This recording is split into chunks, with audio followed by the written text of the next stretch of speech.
Hello, everyone. I'm Mr. Edison, and I'm here to guide you into a peaceful slumber. If you find this video helpful, please give it a thumbs up and subscribe to the channel. I'd love to know where you're from and what time it is as you unwind. So settle in, get cozy, and let the relaxation begin. Patapsco State Park used to be one of my favorite places in the entire world. I grew up just outside of Baltimore in a place called Woodlawn, a suburban community with tree-lined streets and brick homes that masked the darker undercurrents flowing beneath its surface. Some might recognize Woodlawn, though not for reasons anyone would hope for. I attended Woodlawn High School, the same institution made infamous by the podcast Serial. That podcast, likely the first major true crime production to capture national attention, chronicled the case of Adnan Syed, who was convicted of murdering his girlfriend. That story cast a long shadow over our community. Baltimore's reputation had already suffered heavily after The Wire aired during my final year of middle school. I spent countless hours defending both my hometown and county in online gaming lobbies and social gatherings. People would hear Baltimore and immediately think of crime scenes and drug corners rather than the inner harbor or our world-class aquarium. But I knew a different side to this place. The hidden gems, like Patapsco, with its winding trails, dense forests, and peaceful riverside spots where time seemed to slow. Growing up, my father would take me camping at Patapsco almost monthly from April through October.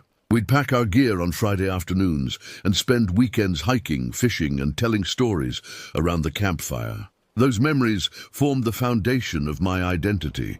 The scent of pine needles crushed underfoot, the gentle babble of the river over smooth stones, the call of whippoorwills at dusk. By 17, I knew every trail, fishing spot, and secluded clearing in that park.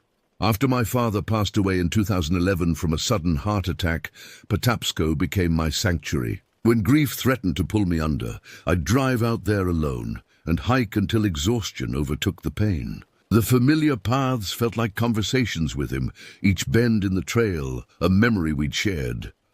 The summer of 2014 marked my second year in community college. I was 21, working part-time at a local hardware store and dating Josephine, Joey to everyone who knew her. We'd been together for almost 8 months, and I was eager to share my special place with her.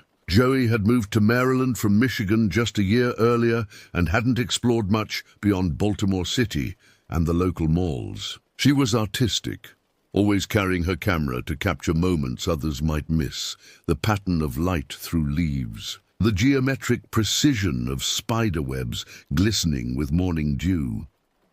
"You'll love this place," I promised her one evening in early June as we sat on her apartment balcony watching the sunset. "It's like stepping into another world, but it's been here all along." Joey smiled, twirling a strand of her copper hair around her finger. "Then what are we waiting for? Let's go this weekend." I couldn't have known then that introducing her to Patapsco would forever change both our lives, transforming my sanctuary into a place I would never willingly visit again. Some memories can't be outrun, no matter how far you travel from their source. Some sounds never fade, no matter how many years pass trying to forget them. The morning we set out for Patapsco dawned clear and warm. June 14th, 2014, a date seared into my memory through traumatic repetition. I woke early, excitement pulsing through me as I packed the last essentials: a small propane stove, 2 sleeping bags, a cooler of food and drinks, and Joey's favorite snacks. I'd planned everything meticulously, determined to make this overnight trip perfect. By 8 o'clock, I'd loaded everything into my weathered Honda Civic, its trunk and back seat crammed with camping gear. As I pulled into Joey's apartment complex, I spotted her waiting on the steps, a canvas bag slung over her shoulder, her camera hanging around her neck. She wore hiking boots, cut-off shorts, and a lightweight green button-up shirt with the sleeves rolled to her elbows. "Someone's prepared," I commented as she slid into the passenger seat, leaning over to kiss me. "I've been researching," she said, patting her bag. I printed trail maps and read about the park's history. Did you know some parts of it were developed by the Civilian Conservation Corps during the Great Depression? I laughed. Leave it to you to know more about my favorite place than I do after one night of research. We drove with the windows down, warm air rushing through the car as Joey connected her phone to the stereo. The indie folk music she loved provided the soundtrack to our journey, her voice occasionally joining the chorus as she drummed her fingers against her thigh. "So what's this secret spot you keep talking about?" she asked during a lull between songs. I adjusted my grip on the steering wheel. "It's this stretch of trail between the river and the train tracks. Most people stick to the official paths, but I found this place years ago with my dad. The trees form this natural canopy, and light filters through in these amazing patterns. The ground is carpeted with moss in some spots, and there's this massive fallen oak that creates a natural bridge halfway across the river." "Sounds magical," Joey said, her eyes brightening with anticipation. "That's not even the best part," I continued. "Because it's off the beaten path, we probably won't see another soul all day. It's like having your own private wilderness." We arrived at the Orange Grove area of the park just before 10. The parking lot was half full, typical for a summer Saturday. Families unloaded coolers and picnic baskets, heading toward the designated areas near the river's edge. I drove past them to the campground entrance, where I showed my reservation confirmation to the park ranger stationed in the small wooden booth.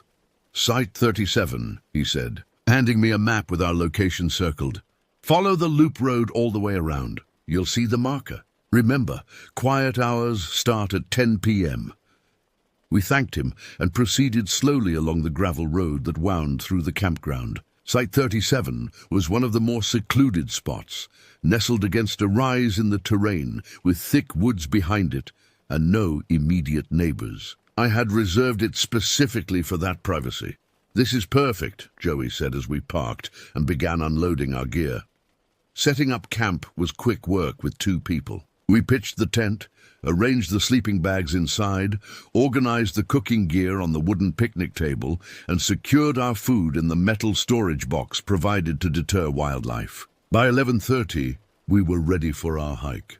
"Should I bring my camera?" Joey asked, hesitating at the tent entrance. "Definitely," I nodded. "The lighting on the river around midday is incredible.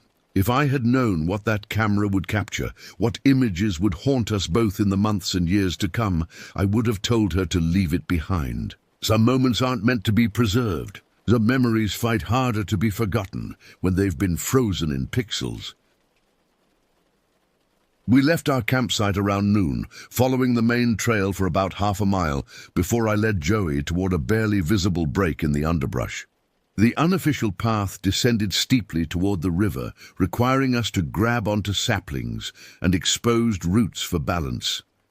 "You sure this is safe?" Joey asked as she navigated a particularly steep section, small pebbles cascading down beneath her boots.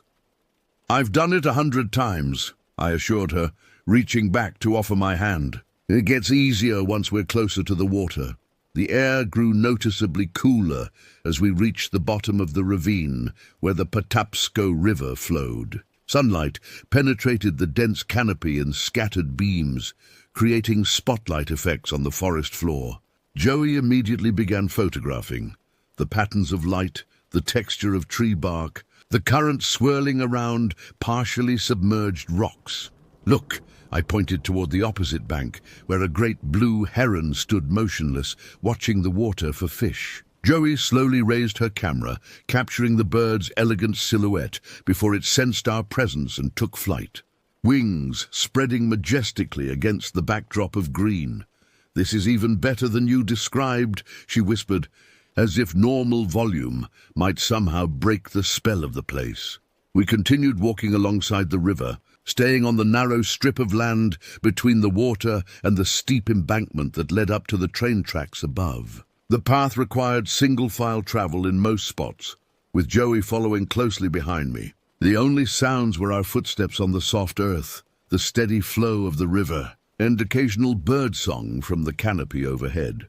After about 15 minutes, we reached my favorite section, a wider area where the riverbank flattened out, creating a natural clearing furnished with smooth, flat rocks, perfect for sitting. The fallen oak, I had mentioned, stretched about 2/3 of the way across the river, its massive trunk bleached silver-grey by years of exposure. "It's like something from a painting," Joey said, moving toward the water's edge to capture the scene. I spread a small blanket on one of the larger rocks and unpacked the sandwiches and drinks I'd brought in my backpack. The summer heat was tempered by the shade and the coolness rising from the water. We ate in comfortable silence, occasionally commenting on a distinctive bird call or the changing patterns of sunlight as clouds drifted overhead. After lunch, Joey kicked off her boots and waded ankle-deep into the river, camera held safely above the water as she photographed the smooth stones beneath the surface. I watched her from the bank, content in seeing her enjoy this place that had meant so much to me for so long. We had been at the river for about an hour when we first heard voices carrying across the water. Initially indistinct, they seemed to be coming from somewhere upstream on the opposite bank, obscured by the dense vegetation. "Sounds like someone's hiking on the other side," I remarked, not particularly concerned. Though my spot was secluded, it wasn't entirely unknown. Joey returned to the shore, water droplets glistening on her calves as she slipped her boots back on. "Maybe they'll just pass by," she said, but something in her expression had changed, an alertness that hadn't been there moments before. The voices grew louder, more distinct. 2 men, possibly 3, their tones sharp with tension that carried clearly across the water, even when their words couldn't be made out. Joey and I exchanged glances, both sensing that something wasn't right. "Should we head back?" she whispered. Before I could answer, the voices escalated into shouting, harsh, threatening words now clearly audible. "Where's the rest of it? You think we're stupid?" "I swear, that's all there was." Wrong answer. The sudden, violent rustling of undergrowth made us freeze in place. Through a gap in the foliage across the river, we caught a glimpse of movement, someone crashing through the bushes. A man in a grey hoodie burst into view, stumbling down the embankment toward the water. He appeared disoriented, desperate, glancing back over his shoulder as he splashed into the shallow edge of the river. Joey instinctively raised her camera, the automatic response of a photographer witnessing something significant. The shutter clicked softly, capturing frames in rapid succession. The man, mid-30s perhaps, with a day's growth of beard and wild eyes, made it about 3 steps into the water before his foot caught on something beneath the surface. He pitched forward, landing hard in the shallows with a splash that seemed impossibly loud in the sudden silence that followed. Time compressed into a series of crystal-clear moments. The man struggling to his feet, water streaming from his clothes, his terrified glance toward the bushes he'd emerged from, his half-turn back toward the opposite bank. "No, please, no!" His voice carried across the water with perfect clarity. The gunshots that followed were nothing like what you hear in movies. Not deep, resonant booms, but sharp, flat cracks that echoed off the water and surrounding hills. 3 in rapid succession. The man's body jerked with each impact, his arms flung outward as if in a grotesque parody of an embrace. Then he fell backward, collapsing into the river where the clear water began immediately turning crimson around him. Joey's camera continued capturing every moment, her finger seemingly frozen on the shutter button. I grabbed her arm, yanking her backward toward the trail we'd come from. For one terrible second she resisted, her photographer's instinct still compelling her to document what was happening. "We have to go," I hissed, finally breaking her trance. "Now!" We turned and ran, the sound of our panicked flight seeming thunderous against the sudden, deathly quiet that had fallen over the river. Running on the narrow riverbank path was treacherous. Roots and rocks threatened to trip us with every step, and the soft earth at the water's edge occasionally gave way beneath our feet. I stayed behind Joey, my body positioned between her and the river, between her and whoever might be on the other side. My mind raced faster than my feet could carry me. Had the shooter seen us? Would they cross the river to eliminate witnesses? The width of the Patapsco suddenly seemed insignificant, merely 15 yards of flowing water that would pose little obstacle to someone determined to silence us. The train tracks above represented our most direct route back to civilization, but reaching them meant climbing the steep embankment, a slow, exposed ascent that would make us perfect targets. The riverside path, while longer, offered more cover from the dense vegetation. "Keep going," I gasped, my hand occasionally touching Joey's back to guide her forward when the path narrowed or curved. "Don't stop!" We hadn't heard any splashing to indicate pursuit, but fear distorted my senses. Every rustle of leaves sounded like footsteps, every breaking twig like someone taking aim. Joey maintained a remarkable composure, her breathing controlled despite our pace, her footfalls deliberate and sure. After what felt like an eternity, but was probably only 5 minutes of sustained running, we reached a point where a fallen tree created a natural staircase up the embankment. Without discussion, we both veered toward it, instinctively understanding that putting distance between ourselves and the river now outweighed the risk of the climb. The ascent was brutal. Loose soil gave way under our hands and feet, sending cascades of dirt and pebbles down toward the water. Exposed roots provided crucial handholds, but some pulled free from the earth when gripped too forcefully. My jeans tore at the knee when I slipped halfway up, a sharp rock slicing through fabric and skin. The stinging pain barely registered through the adrenaline. Joey reached the top first, immediately dropping flat against the gravel beside the railroad tracks to present a smaller target. I crawled up beside her seconds later, my lungs burning with exertion and fear. "Do you see anyone?" she whispered, her face pressed against the rough stones. I raised my head just enough to scan the area.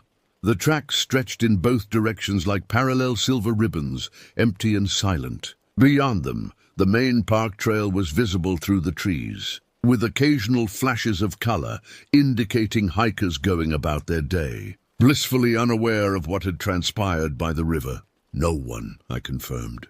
"But we need to keep moving." We crossed the tracks and pushed through the underbrush toward the main trail, our emergence startling an older couple who were walking their dog. They gave us strange looks, no doubt taking in our disheveled appearance, wide eyes, and my bleeding knee. "Are you folks okay?" the man asked, his hand instinctively tightening on his dog's leash. "There's been an accident," I said, the words tumbling out before I could think. "By the river. A man was shot. We need to call 911. The woman's hand flew to her mouth, shot like with a gun. Joey nodded, finally finding her voice. "We saw it happen.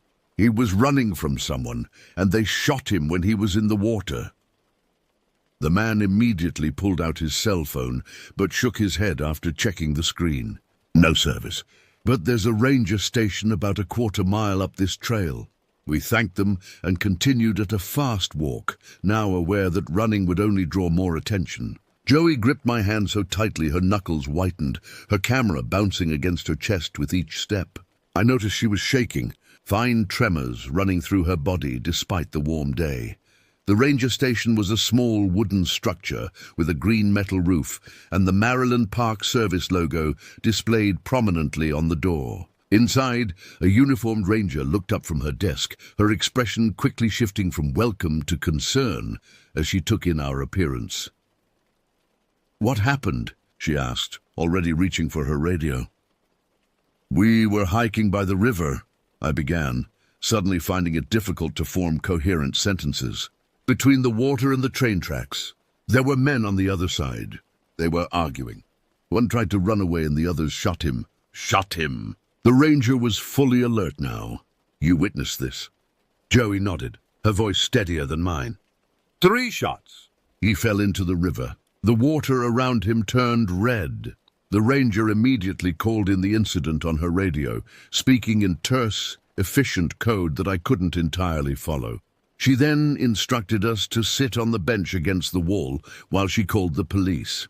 As we waited, the full impact of what we'd witnessed began to settle over us. Joey leaned against me, her body still trembling slightly. "I took pictures," she whispered, looking down at her camera, with a mixture of horror and disbelief. I photographed someone being murdered. The Baltimore County Police arrived within 20 minutes, 2 patrol cars with flashing lights but no sirens, parking at odd angles outside the ranger station. 4 officers entered, their expressions grim and professional as they separated Joey and me for our statements. The detective who interviewed me was a woman in her 40s named Detective Wright, with short, grey-streaked hair and eyes that seemed to catalogue every detail of my appearance. She led me to a picnic table outside, positioning us so that park visitors couldn't easily overhear. "I need you to walk me through exactly what happened," she said, notebook open, pen poised. "Every detail you can remember, no matter how small it might seem." I recounted everything.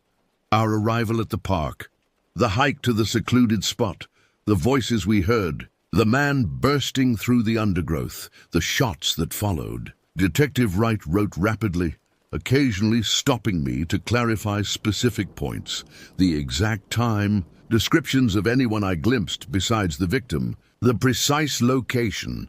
"And you didn't see the shooter clearly?" she pressed. "No," I admitted. "Just movement in the bushes where the shots came from. It happened so fast." "But your girlfriend was taking pictures." I nodded. "She had her camera out when it happened. I think she kept shooting on instinct, even after the man was in the water." Detective Wright's expression sharpened. "Those photos could be crucial evidence. We'll need to take her camera." When we returned inside, I found Joey sitting with another detective, her camera already bagged as evidence. She looked up as I entered, her face pale but composed. The ranger had given her a cup of water, which she held between both hands as if trying to absorb its warmth despite the summer heat. "We'll need you both to come to the precinct to complete your statements," Detective Wright informed us. "We're organizing a team to recover the body and search the scene, but I want you well away from here before that begins." As we walked to the patrol car that would transport us, an officer appeared from the trail leading toward the river, radio in hand. "Detective, CSU is requesting your presence at the scene." Detective Wright nodded. "Stay with these 2, she instructed the officer beside us. "I'll be back shortly." We waited in awkward silence beside the patrol car, the officer maintaining a respectful distance while keeping us clearly in view. Park visitors stared curiously as they passed, no doubt wondering what crime could have prompted such a police presence in this peaceful setting. "They have my camera," Joey said quietly. "All those images," I squeezed her hand. "You might have captured something that could help them identify who did this." She nodded, but her expression remained troubled. "I keep seeing it happen. Every time I close my eyes, I see him falling back into the water." Before I could respond, Detective Wright returned, her expression even more serious than before. She spoke briefly with the officer assigned to us, then approached. "We've examined the scene," she said. "There's blood in the water and signs of a struggle on the bank, consistent with your description of events." I waited for her to continue, expecting confirmation that they'd found the victim's body. "However," she continued, meeting my gaze directly, "there's no body in the river or on either bank within a quarter-mile of the location you described." "That's impossible," Joey blurted out. "We saw him fall. He was shot 3 times, right in the chest." Detective Wright nodded. "I believe you saw something traumatic. But without a body, we're dealing with a different kind of investigation. The photos from your camera will help clarify exactly what happened." The implication hung in the air, unspoken but clear. Without a body, they couldn't be certain a murder had actually occurred.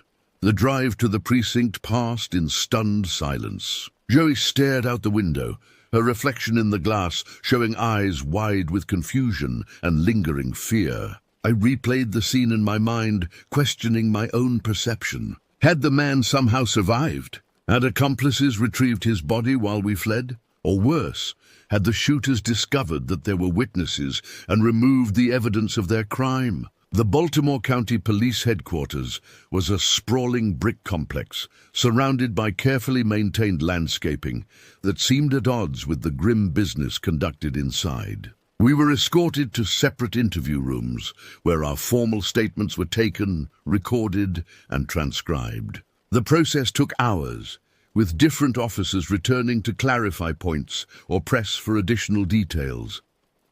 By evening, a weary-looking Detective Wright informed us that we were free to go but should remain available for further questioning. "We've downloaded the images from the camera," she said, returning it to Joey in an evidence bag.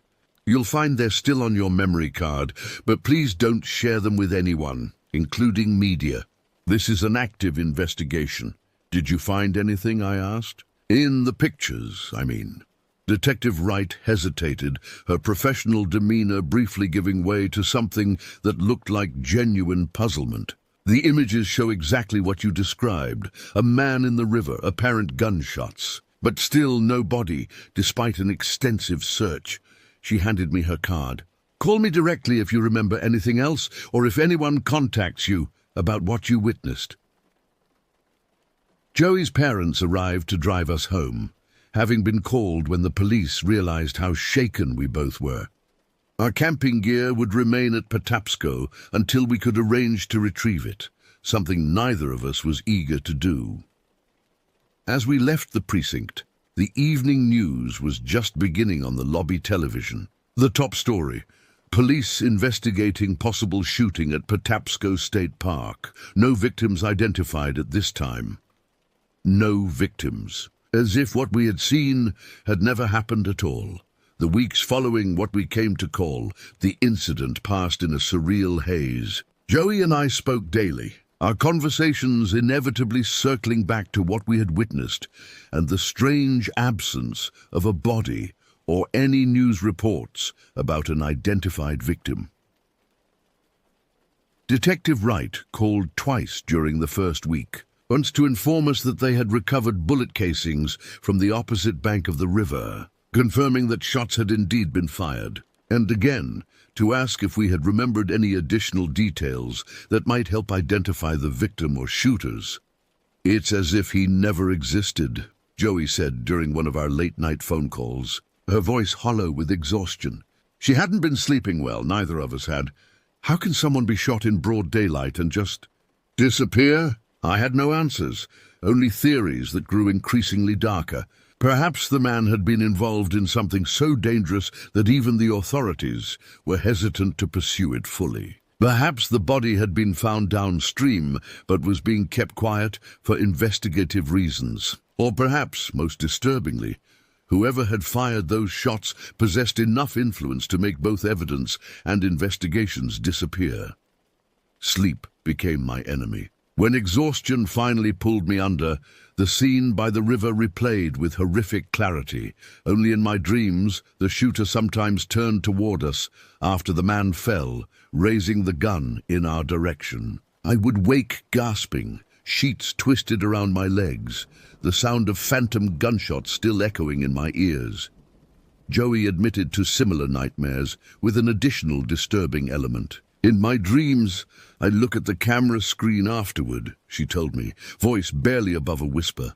"And the images show nothing. No man, no blood in the water, just the empty river, as if I imagined the whole thing." We tried to resume our normal routines. I returned to my summer classes and shifts at the hardware store. Joey continued her photography internship at a local studio, but normalcy felt like a thin veneer over a reality that had fundamentally shifted. Ordinary activities, driving past a police car, hearing a car backfire, seeing someone run suddenly, would trigger instant panic responses that left me shaking and nauseous.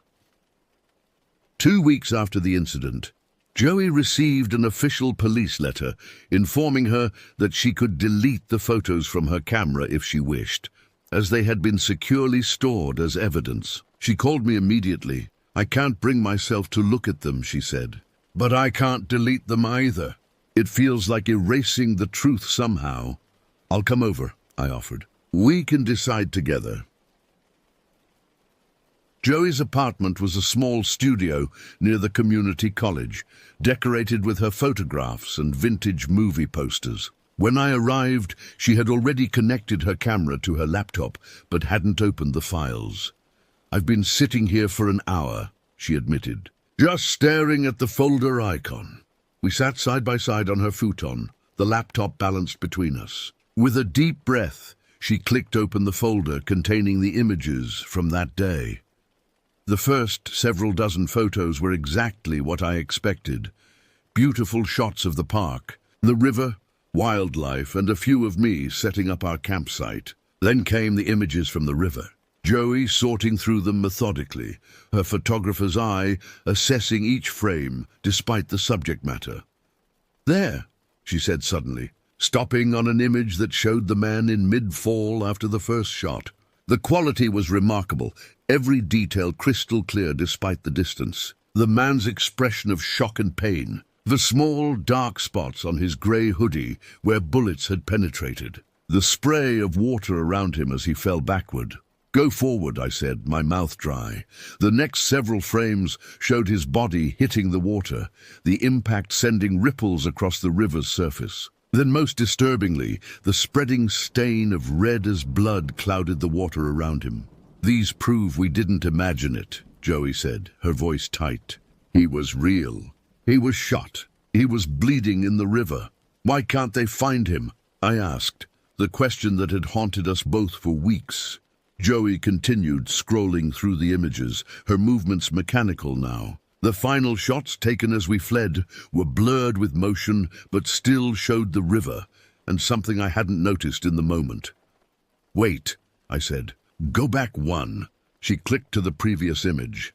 It was taken looking back toward the scene, presumably as Joey had glanced over her shoulder while running. The quality was poor compared to her earlier work, the frame tilted at an odd angle. But visible at the edge of the frame was the river, and what appeared to be someone wading into the water from the opposite bank. "There was someone else," I said, leaning closer to the screen. "Someone coming for him after we left." Joey enhanced the image, the pixelation increasing, but the shapes becoming more distinct. Her figure in dark clothing, halfway across the river, moving toward where the man had fallen. "They retrieved the body," she whispered. "While we were running away, they crossed over and took him." The realization should have provided some closure, some explanation for the mystery that had consumed us. Instead, it opened new, more terrifying possibilities. If the shooters had been methodical enough to remove evidence of their crime within minutes, what else were they capable of? And if they had been thorough enough to take the body, had they also been aware that there were witnesses? Joey saved the enhanced image to a separate folder and closed her laptop. "I should send this to Detective Wright," I nodded. But an uneasy feeling had settled over me, a sense that we were still missing something crucial, that there were layers to what we had witnessed that remained hidden from view. That night I dreamed of the river again. But this time, as the man fell backward into the water, he looked directly at me across the impossible distance, his eyes locking with mine in a moment of terrible recognition. In the dream I knew him, not from any previous meeting, but with the irrational certainty that dreams can impose. And I knew, with that same certainty, that he had not been the intended target that day. I woke at 3 a.m, sweat-soaked and trembling, unable to shake the feeling that something fundamental had changed, that by witnessing what we had, Joey and I had unknowingly stepped into a current far more dangerous than the Patapsco's gentle flow.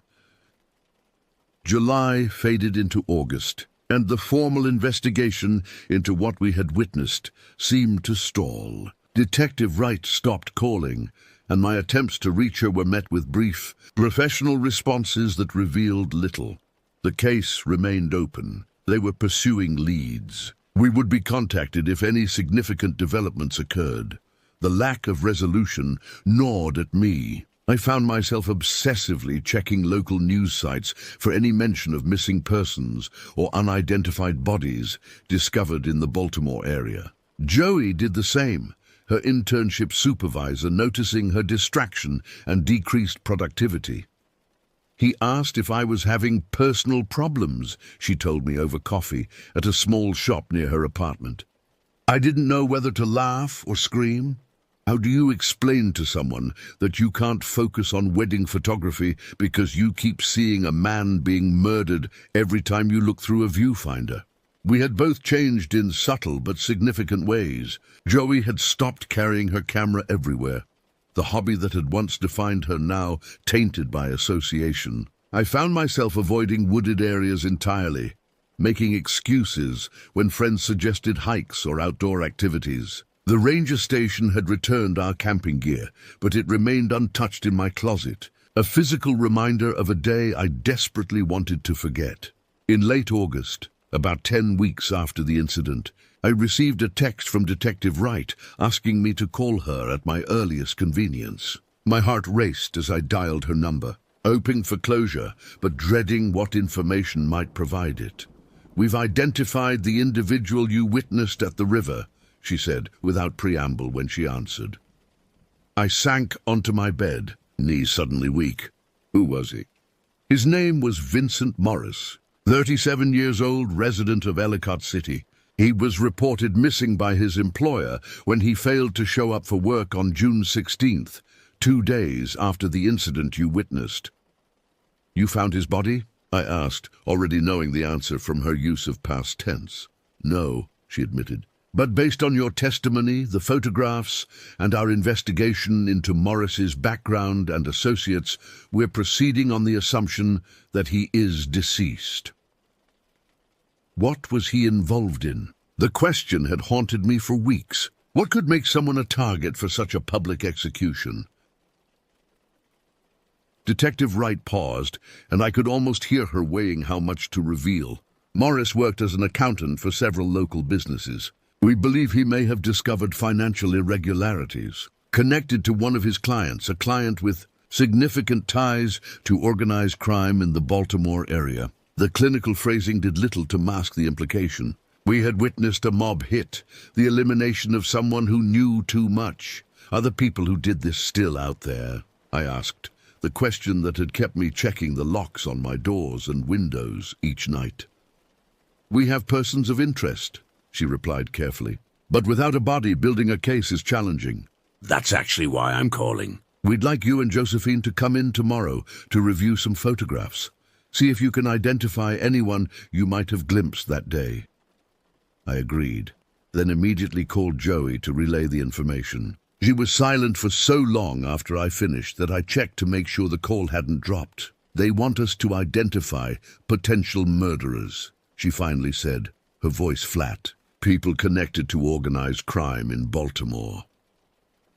"We won't be in any danger," I assured her, with more confidence than I felt. "The police will protect us, like they protected Vincent Morris." The bitterness in her voice was unlike her. "They don't even have his body, Michael. These people made him disappear." Despite her reservations, Joey agreed to accompany me to the police station the following day. The photo lineup consisted of 6 men, all with similar builds and features, displayed on a computer screen. Neither of us could make a positive identification. The shooter had remained hidden in the foliage, and the figure wading into the river in Joey's final photograph had been too distant and blurred to distinguish clear features. As we left the station, Detective Wright walked us to our car, her expression troubled. "I should inform you both that this case may not proceed to prosecution," she said quietly. "Without a body or a positive identification of the perpetrators, the district attorney is unlikely to move forward." "So they get away with it," Joey said. "Not a question, but a statement of defeated acceptance." "For now," Detective Wright amended. "But cases like this don't always end here. People talk, loyalties shift. Sometimes evidence emerges years later." She handed us each a business card with her personal cell number handwritten on the back. "If you ever feel unsafe or remember anything else, call me directly. Day or night." The implication of her concern wasn't lost on either of us. As we drove away, Joey stared out the window at the passing Baltimore streets, her profile sharp against the afternoon light. "We need to talk about what happens next," she said eventually. "What do you mean?" "I've been offered a transfer to our company's Chicago office," she said, still not looking at me. "I was going to turn it down, but now I'm thinking I should take it." The words hit me like a physical blow. "You're leaving because of what happened?" "Not just that," she sighed, finally turning to face me. "But yes, partly that. I can't sleep. I can't work. I jump at every sudden noise. And now, knowing that the people who did this are connected to organized crime and are still out there somewhere." "I understand," I said, though the prospect of her leaving created a hollow ache in my chest. "Come with me," she said suddenly.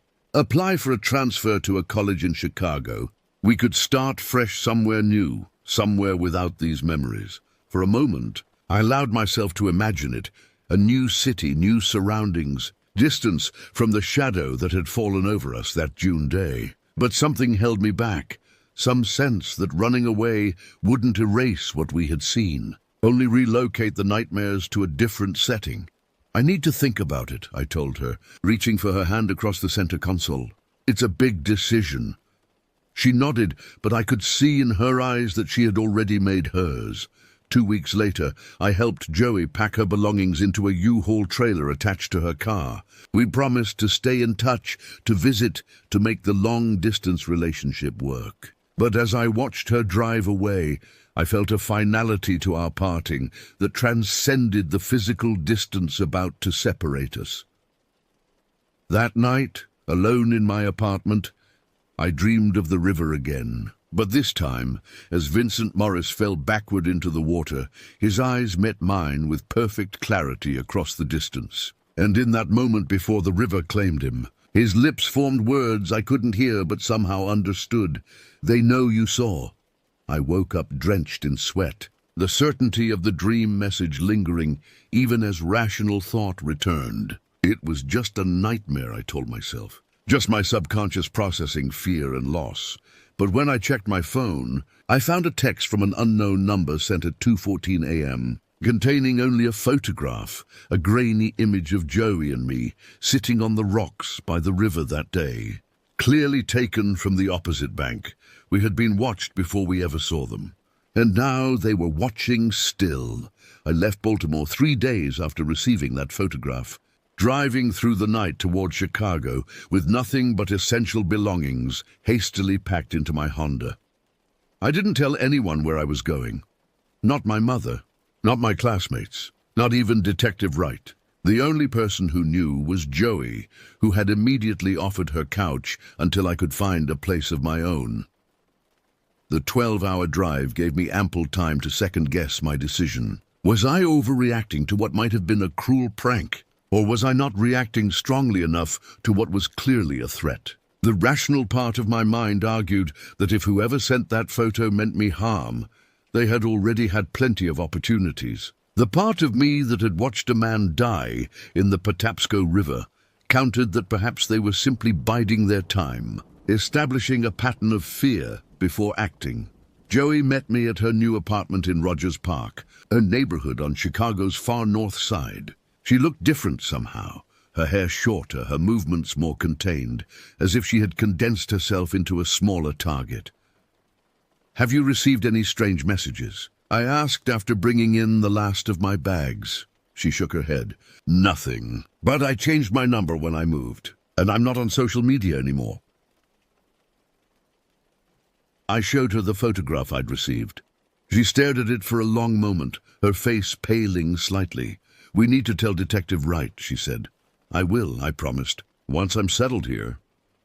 But I didn't. Days turned into weeks, and the urgency of the threat seemed to diminish with distance.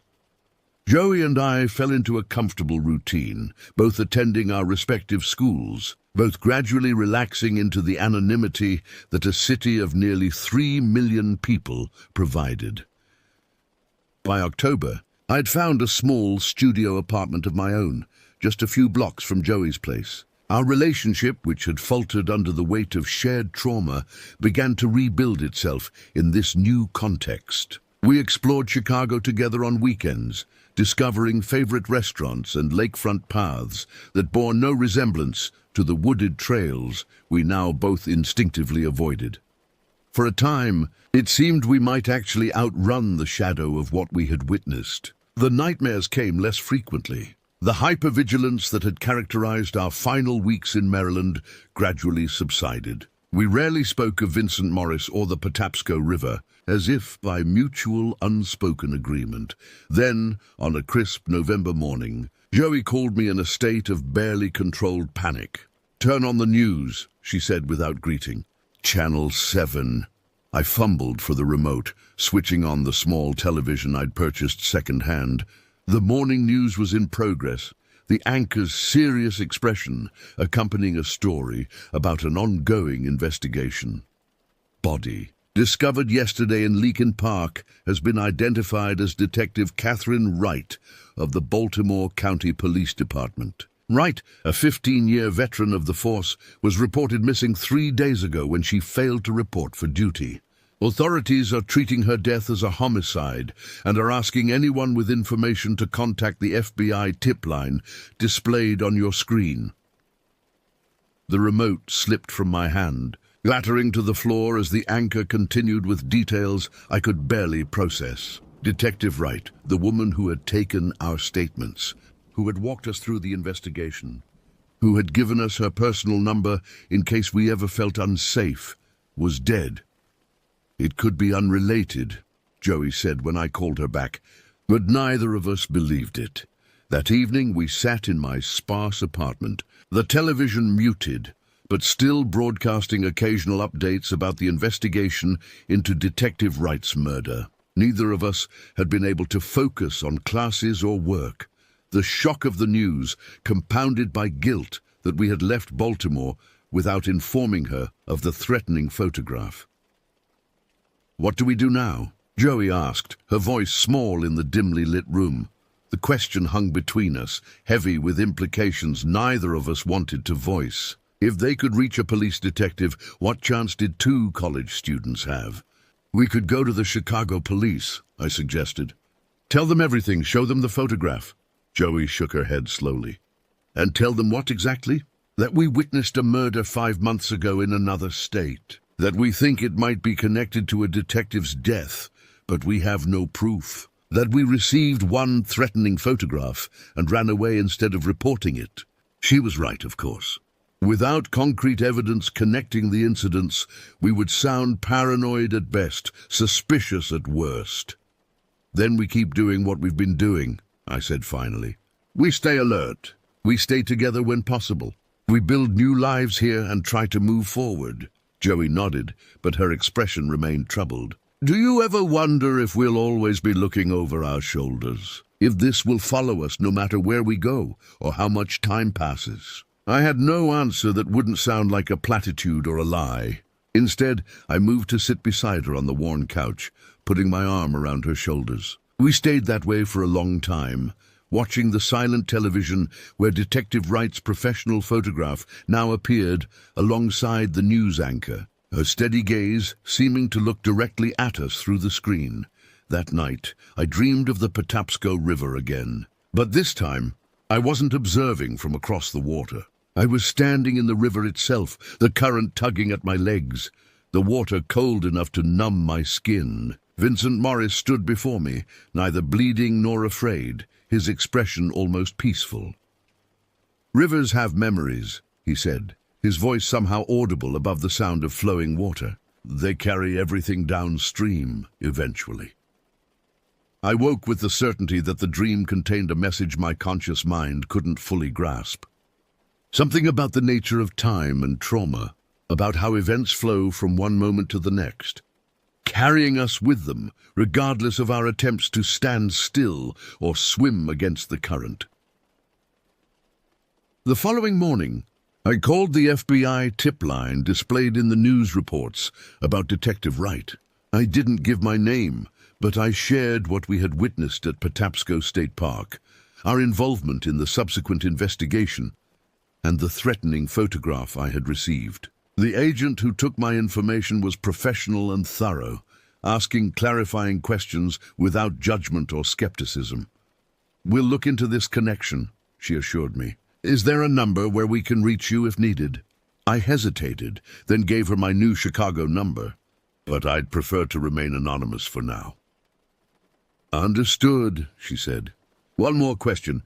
Did Detective Wright ever mention any specific suspects or concerns about the case to you? I thought back to our interactions, trying to recall any detail that might be significant. She mentioned that Vincent Morris worked as an accountant for businesses with ties to organized crime in Baltimore. She said they had persons of interest but couldn't build a case without a body. After ending the call, I felt lighter somehow, as if sharing the burden of knowledge had diminished its weight. Joey agreed that contacting the FBI had been the right decision when I told her later that day. What happens now? She asked. But we wait, I said, and we keep living. Years have passed since that day by the Patapsco River. Joey and I eventually married, building a life together in Chicago that bears little resemblance to our former existence in Maryland. We rarely speak of what we witnessed, though the anniversary of that June day never passes without acknowledgement, a shared glance, a squeeze of the hand, a moment of silence for Vincent Morris and Detective Wright. I still dream of the river occasionally, not nightmares now, but quieter reflections, water flowing endlessly, carrying away leaves and branches, smoothing rough stones over time. Nature's patient demonstration that even the most traumatic disruptions are eventually absorbed into the greater flow. We learned from news reports that several members of a Baltimore criminal organization were eventually prosecuted for financial crimes uncovered through Vincent Morris's accounting records, which Detective Wright had been investigating before her death. No one was ever charged with Morris's murder specifically. But when I read between the lines of the court documents, I recognized a form of justice being served obliquely. Patapsco State Park remains one of the most beautiful places I've ever known. In my memories, untouched by that day, it still holds the magic I discovered as a child. The dappled sunlight through ancient trees, the melody of rushing water over stone, the sense of connection to something larger and more enduring than human concerns. I haven't returned, and I likely never will. Some places become defined by the experiences we have there, permanently altered in our perception regardless of their objective reality. For others who visit Patapsco now, it remains simply a beautiful park, a place for hiking, fishing, and making the kind of ordinary memories that shape a happy life. For me, it will always be the place where I learned how quickly certainty can dissolve, how permanently a single moment can alter everything that follows. The river continues to flow through my dreams, carrying its lessons, that witnessing creates responsibility, that courage often looks like simply continuing forward, that time, like water, moves in only one direction, carrying us all toward whatever awaits downstream.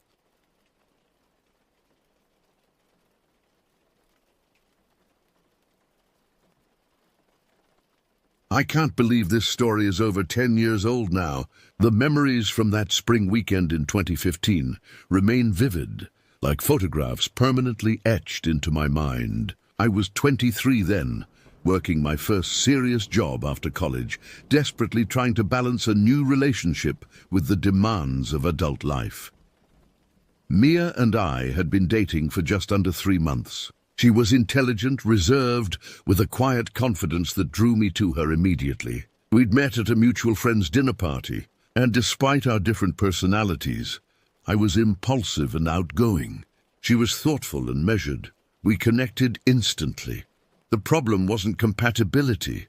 It was logistics. Between my 60-hour work weeks at the marketing firm and her graduate studies, our time together existed primarily in brief evening visits and occasional weekend meetups. Most of these moments occurred under the watchful eyes of roommates or parents, as neither of us could afford to live alone in the city. By early April, frustration had begun to replace the initial excitement of our relationship. We'd spent exactly 0 nights together, and privacy was a luxury we couldn't seem to afford. Every time we planned something, interruptions materialized like clockwork. I just wish we could have one weekend to ourselves, I told her during our phone call that Thursday night. Somewhere without distractions, I know, she replied, her voice gentle but distracted. I feel the same way, but I already committed to this camping trip with my friends from the research lab. I've been trying to connect with them for months. I didn't hide my disappointment well. That's fine. I understand. You're upset. I'm not upset. I just miss you. The call ended with the usual pleasantries, but the tension lingered. I went to bed that night, wondering if our relationship had enough momentum to survive these constant scheduling conflicts. The next morning, my phone vibrated with a text from Mia. Isabella says you can join us camping if you want. Pine Ridge Campground, about 40 minutes north. We'll be there around 4 p.m. Last minute, I know, but it could be fun. I stared at the message. Camping wasn't my idea of a romantic getaway. Bugs, uncomfortable sleeping arrangements, and communal bathrooms ranked low on my list of preferred activities. But the prospect of spending time with Mia, even surrounded by her friends, outweighed my aversion to the outdoors. I'll be there, I replied, already mentally preparing a list of supplies. Text me the exact location. The drive to Pine Ridge Campground took me through winding country roads bordered by densely packed pine trees. April in the northeast meant unpredictable weather. The day had started sunny, but clouds were gathering, bringing with them a damp chill that seeped through my car windows. I followed the GPS directions until reaching a weathered wooden sign marking the entrance to Pine Ridge. The gravel road leading into the campground rattled my old Honda, dust billowing behind me as I navigated past the welcome center. A small cabin with green-painted trim and windows that reflected the darkening sky. The campground wasn't what I'd expected. Rather than the isolated wilderness experience depicted in movies, Pine Ridge was organized and methodical. A large clearing housed dozens of designated campsites, arranged in concentric circles around a central facility building. Each site featured a fire pit, picnic table, and enough space for 2 or 3 tents. I spotted Mia standing beside a blue sedan, waving as I pulled into the designated parking area. Beside her stood 3 people I recognized from photos, but had never met. Isabella, the tall woman with curly hair who owned the car. William, a thin man with glasses and a perpetual smile. And Ben, broad-shouldered and bearded, already unpacking camping gear. "You made it," Mia said, hugging me as I approached. Her familiar scent of vanilla and something uniquely her own momentarily erased my reservations about the weekend. "Wouldn't miss it," I lied, kissing her forehead. Introductions followed, awkward but friendly. Mia's friends seemed genuinely pleased I had joined them, particularly Isabella, who immediately handed me a backpack. "Glad you're here," she said. "We've heard so much about you." Mia barely stops talking about the mysterious boyfriend who's always working. "Not by choice," I replied, shouldering the pack. "So where are we setting up?" William pointed toward a cluster of trees at the far edge of the clearing. Site 43. It's one of the better ones, close enough to the bathrooms, but far enough from the main path to have some privacy.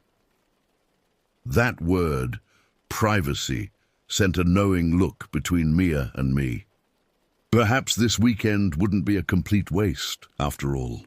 As we walked to our designated site, I noticed how the campground's organization broke down at its edges. While the center remained orderly and maintained, the perimeter blurred into the surrounding forest. Trails disappeared into the tree line at regular intervals, marked by small numbered posts. "What are those paths?" I asked Mia as we walked. "Hiking trails," Ben answered instead. "They connect to a larger network throughout the state forest. Some are short loops, others go for miles. The numbered ones are maintained by the campground staff." Our site sat approximately 20 yards from the nearest trail entrance, marked as Trail 7 on a weathered wooden post. Something about that dark opening in the trees unsettled me, a rectangular void in the wall of pine and oak that seemed to swallow light. "Let's get set up before it gets dark," Isabella suggested, dropping her gear on the rectangular patch of dirt that would be our home for the weekend. As we assembled tents and organized supplies, I couldn't shake the sensation of being watched. Repeatedly, my eyes were drawn to that trail entrance, searching its shadows for movement. Each time, I found nothing but darkness gathering between the trees. We finished setting up camp as twilight descended. 3 tents formed a semicircle around the fire pit, one for William and Ben, one for Isabella, and one for Mia and me. The arrangement offered an illusion of privacy that both excited and unnerved me. Ben proved remarkably skilled at campfire building, coaxing flames from damp wood, while William unpacked a portable grill. Isabella produced a cooler filled with marinated chicken, vegetables, and aluminum-wrapped packets of potatoes. You came prepared, I observed, genuinely impressed. This isn't our first camping trip, she replied with a smirk, though it's Mia's first time with us. She usually bails, Mia shrugged, smiling. Work and school, you know how it is. Or maybe she was waiting for the right company, William suggested, nodding toward me with a knowing smile. Dinner progressed pleasantly enough. The food was excellent, the conversation engaging. Mia's friends were intelligent and funny, their academic backgrounds lending depth to even casual discussions. As night fully claimed the campground, our fire became a bright island in a sea of darkness. It was during a lull in conversation that I first heard it, a faint rustling from the direction of Trail 7. Not the sound of wind through leaves or small animals scurrying through underbrush, but something deliberate and rhythmic, like footsteps attempting discretion. Did you hear that? I asked, interrupting Isabella's story about a laboratory accident. 4 heads turned toward the trail, listening. The sound had stopped. Probably a raccoon, Ben suggested. They're bold around campgrounds, always looking for food. It sounded bigger, I insisted, but allowed the matter to drop when William offered me another beer, carefully disguised in a coffee mug to avoid drawing attention from campground staff.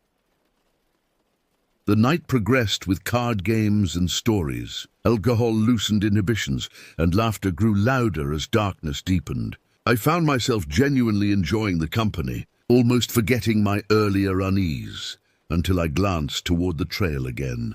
For just a moment, I thought I saw something pale among the trees, not animal eyes reflecting firelight, but something taller, more human in its proportions. When I blinked, it vanished. Everything okay? Mia asked, noticing my distraction. Fine, I lied. Just thought I saw something by the trail. Like what? William asked, suddenly interested. Before I could answer, a harsh beam of light cut through our campsite. 2 figures emerged from between neighboring campsites, flashlights aimed directly at our faces. It's after curfew, a female voice announced, cold and authoritative. Lights out was at 10 o'clock. We squinted against the blinding beams, unable to properly see who addressed us. Their uniforms, dark green shirts and khaki pants, identified them as campground staff, though their demeanor suggested a higher authority. Curfew? Ben questioned, checking his watch. It's only 11. We paid for this site through the weekend. The flashlight shifted, illuminating Ben's confused face. The woman holding it stepped forward, revealing herself as middle-aged with severe features and unnaturally stiff posture. Officer Crawford, she introduced herself, though she wore no badge or official identification. And this is Officer Russell. We enforce campground regulations, which clearly state quiet hours begin at 9, with lights out at 10. No exceptions. We exchanged bemused glances. The information packet provided at check-in had mentioned quiet hours, but said nothing about mandatory lights out.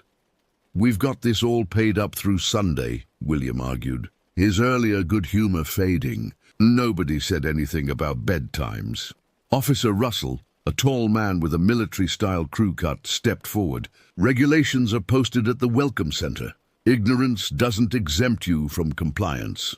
The confrontation escalated when Isabella stood up, challenging their authority. This is ridiculous.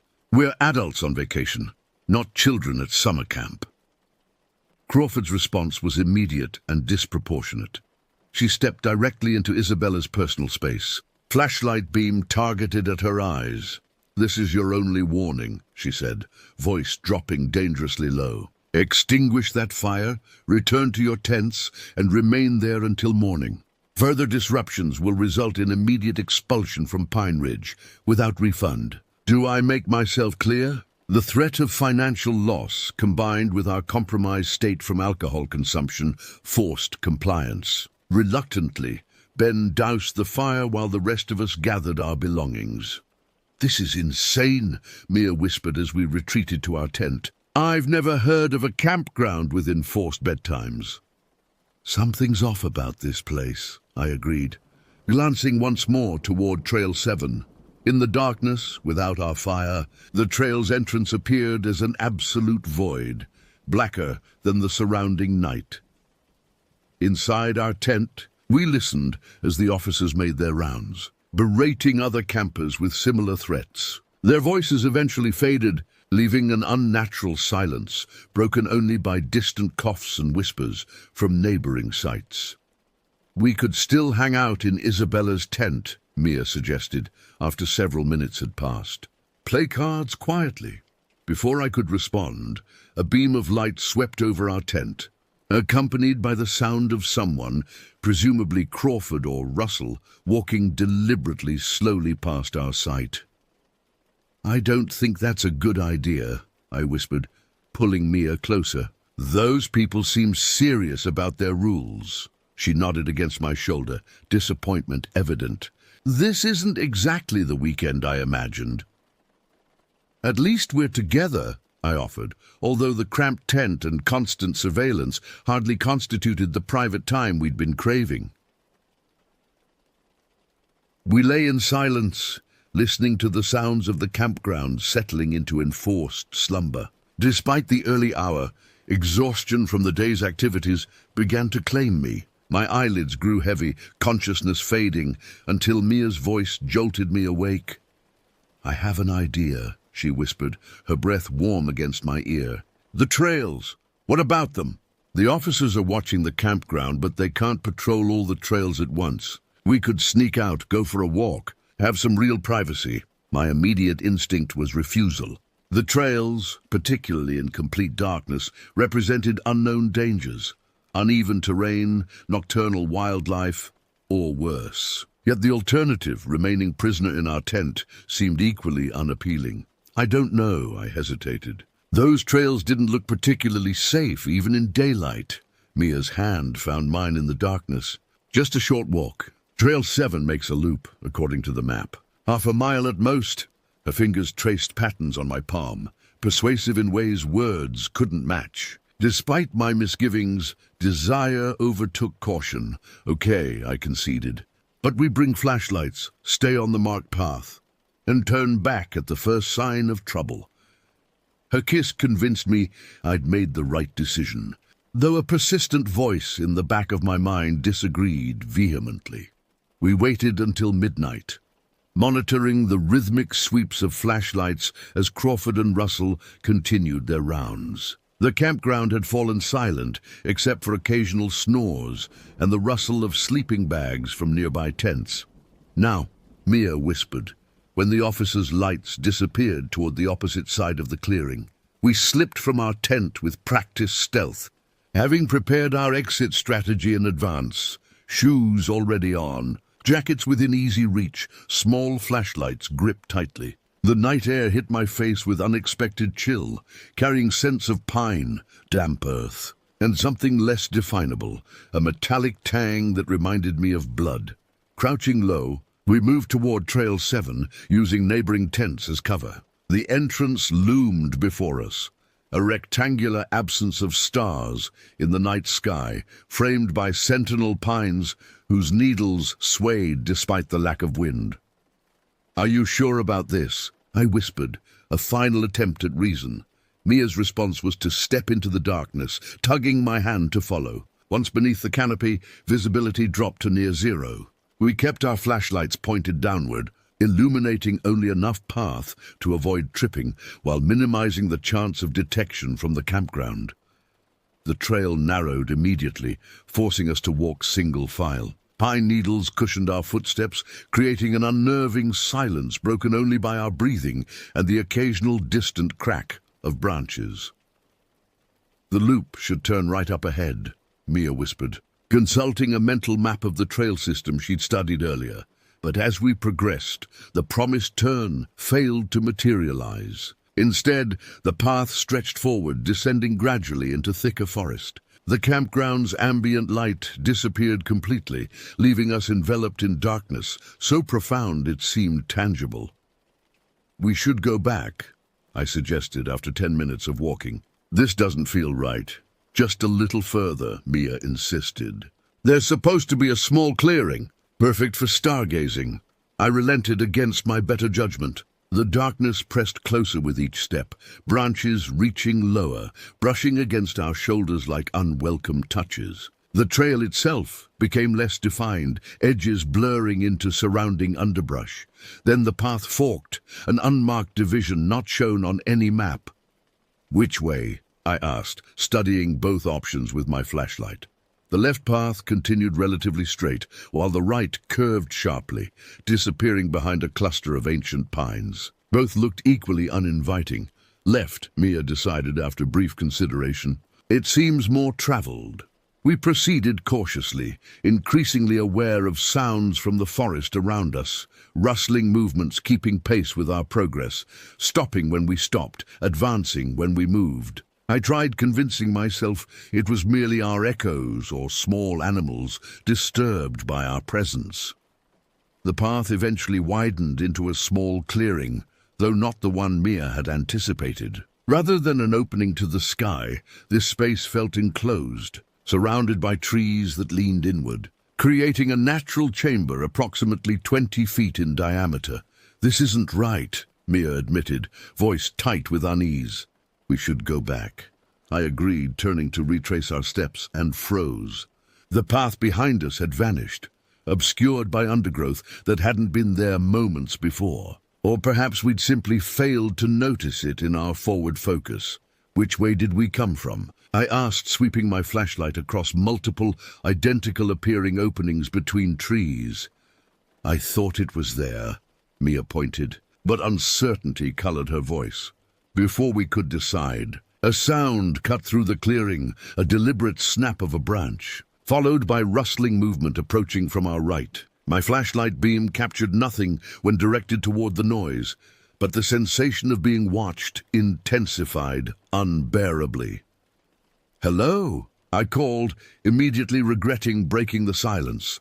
No response came, yet the feeling of another presence grew stronger. We stood back to back in the center of the clearing, flashlights scanning the perimeter, illuminating fragments of forest that reconfigured into threatening shapes in our peripheral vision. "We need to move," I whispered, selecting a direction purely on instinct. "Now." Holding hands tightly, we hurried toward what I hoped was an exit from the clearing.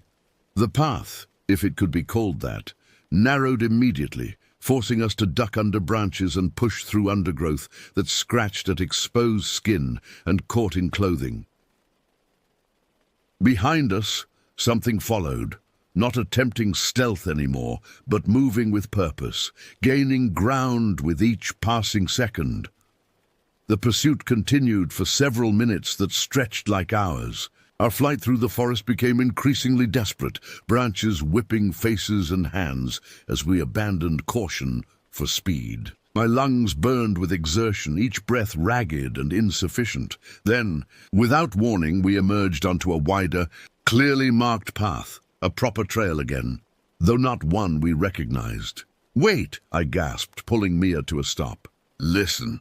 We stood motionless, straining to hear past our own heartbeats. The sounds of pursuit had ceased, leaving only the natural symphony of night forest, distant owls, rustling leaves, the faint gurgle of running water somewhere nearby. "I think we lost it," Mia whispered, relief evident in her voice. "Lost what?" I asked. "We never saw anything." She had no answer, but her grip on my hand communicated shared understanding. Whatever had followed us remained unidentified, yet undeniably real. "Which way?" she asked, examining the path that stretched in both directions. Before I could respond, light appeared further down the trail. Not the harsh beam of flashlights wielded by the campground officers, but a softer glow, like a lantern or candle, moving slowly in our direction. "Someone's coming," I whispered, pulling Mia toward the forest edge. "Hide!" We retreated several steps from the path, crouching behind a fallen log. Through gaps in branches, we watched the approaching light, now clearly recognizable as a small flashlight held low to the ground, creating elongated shadows that danced macabrely among the trees. The figure carrying it emerged into view, a man of indeterminate age, short in stature but with a peculiar lurching gait that made his movements unpredictable. He wore a white t-shirt several sizes too large, hanging from his frame, like a child playing dress-up in adult clothing. Even from a distance, I could see it was stained with dark patches that appeared black in the limited light. He moved slowly, methodically, sweeping his flashlight in deliberate arcs across the path and into the forest on either side. When the beam briefly crossed our hiding place, we pressed ourselves flatter against the ground, barely daring to breathe. The stranger stopped approximately 20 feet from our position, head tilting as though listening. Then, with unsettling precision, he turned directly toward our hiding place. "I know you're there," he called, voice surprisingly deep for his small stature. "I just want to say hello." Neither of us moved or responded. My heart hammered so violently I feared he might hear it from where he stood. "Don't be shy," he continued, taking several steps in our direction. "I've been looking for someone to talk to all night." His flashlight beam scanned the area where we hid, passing just above our heads. The proximity revealed more details of his appearance: thin, almost emaciated limbs, unkempt hair that hung in greasy strands around a gaunt face, and eyes that reflected light unnaturally, like an animal's. "I've got something for you," he said, voice dropping to a conspiratorial whisper. "Something valuable." When we remained silent, his demeanor shifted. He straightened, head rotating mechanically as he surveyed the surrounding forest. "I can smell you," he announced, inhaling deeply through his nose. "Sweet, young, fresh." He took another step forward, now close enough that I could see dirt embedded under his fingernails and a jagged scar running from his left eye to the corner of his mouth. "I've got all this money," he said, patting the pocket of his stained jeans. "My ex-wife wants it, but I'd rather give it away. Just come out, take it before she finds me." He extended his hand, palm up, revealing nothing but dirt-encrusted skin. The gesture, combined with his nonsensical words, created an impression of profound wrongness, as though fundamental rules of reality had been subtly altered in his presence. Mia's hand found mine, squeezing once, a silent signal. I understood immediately. On an unspoken count of 3, we exploded from our hiding place, sprinting in the direction we'd come from. "No!" the man shouted, lunging forward with unexpected speed. I glanced back once, a mistake that nearly cost my balance. The man's face had transformed in pursuit, mouth stretched impossibly wide, eyes bulging with an intensity that transcended mere human emotion. For an instant, I wondered if he might overtake us, his awkward gait replaced by a predatory coordination. But adrenaline propelled us faster, feet finding purchase on the uneven ground as we fled. Behind us, the man's shouts devolved into unintelligible sounds, guttural noises more animal than human that gradually faded as distance increased between us. By some miracle, we found our way back to the main trail, recognizing landmarks illuminated by our wildly swinging flashlights. The campground's perimeter appeared ahead. Never had the sight of tent silhouettes against the night sky seemed so welcoming.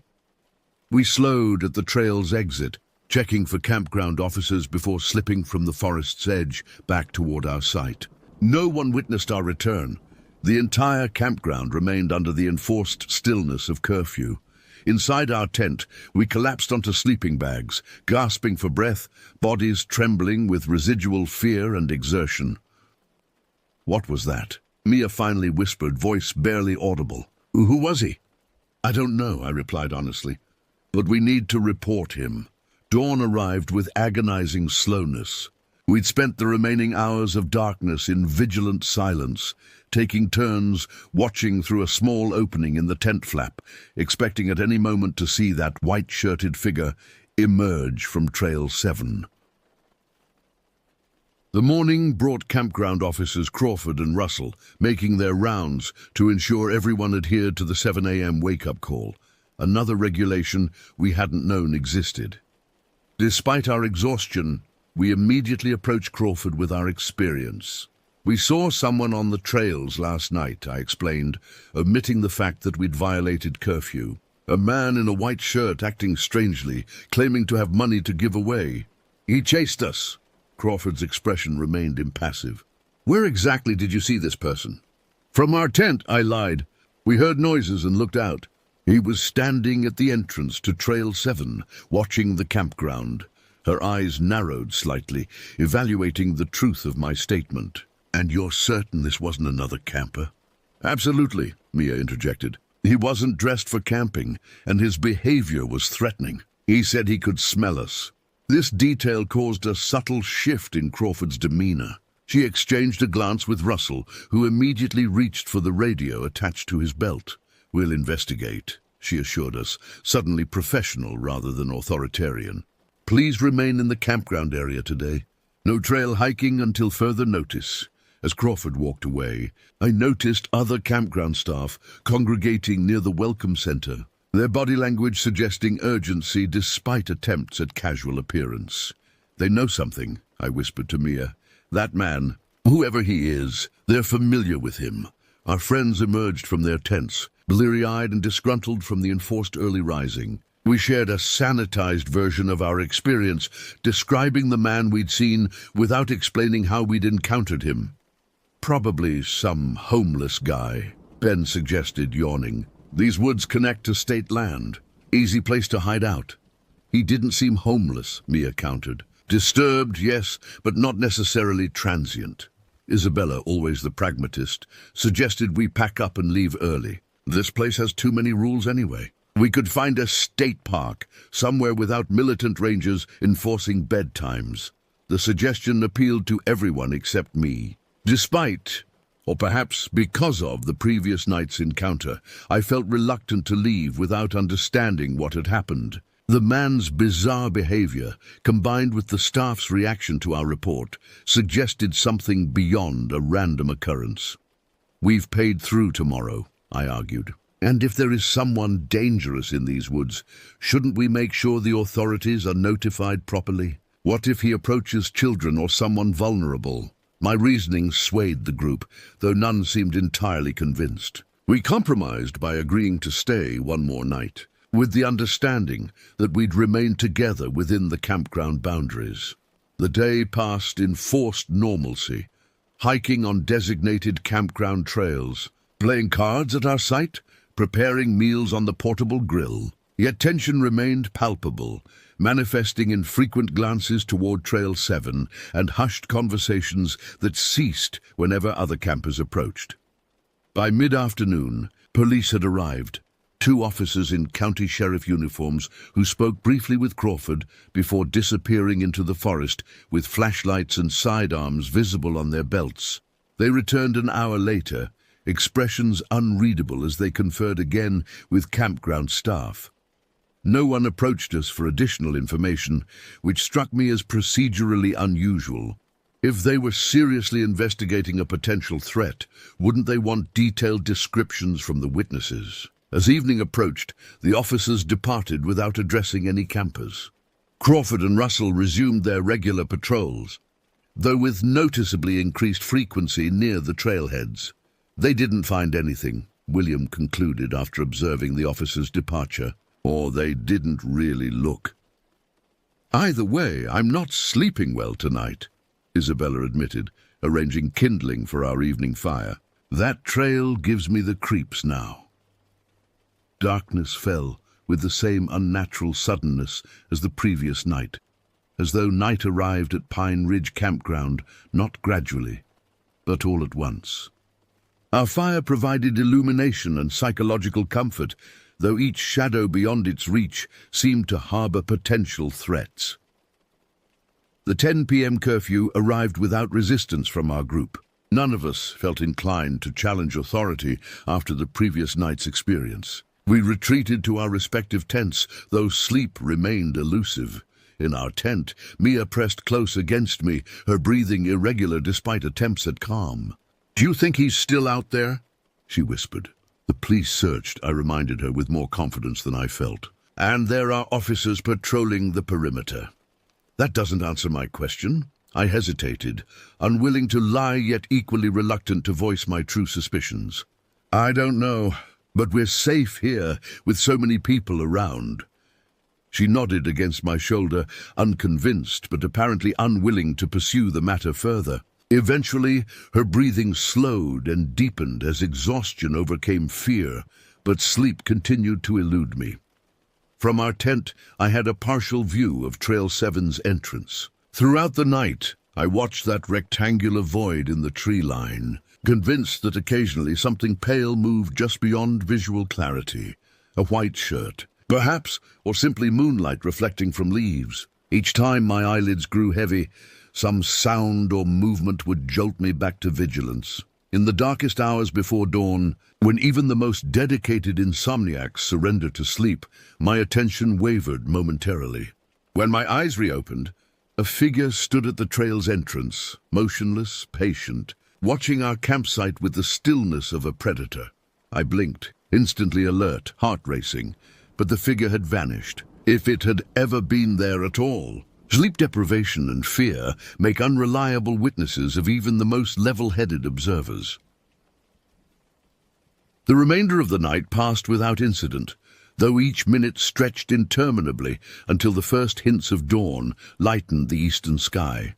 Only then did I finally succumb to exhaustion, sleeping deeply for the brief period before Crawford's morning rounds.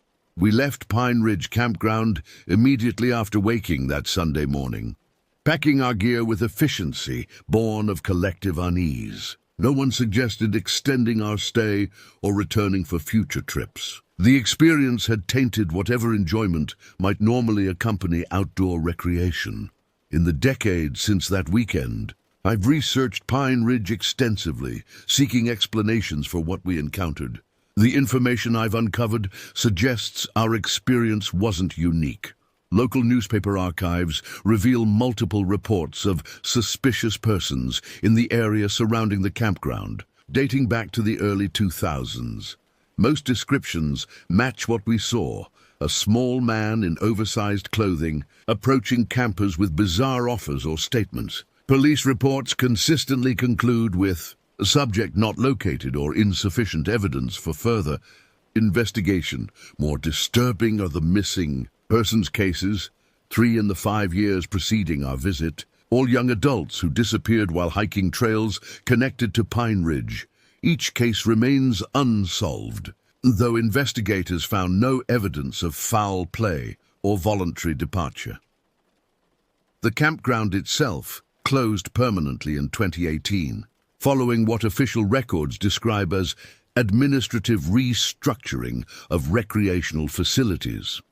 Local forums suggest different reasons: complaints about excessive regulations, staff behavior, and persistent rumors of something wrong with the surrounding forest.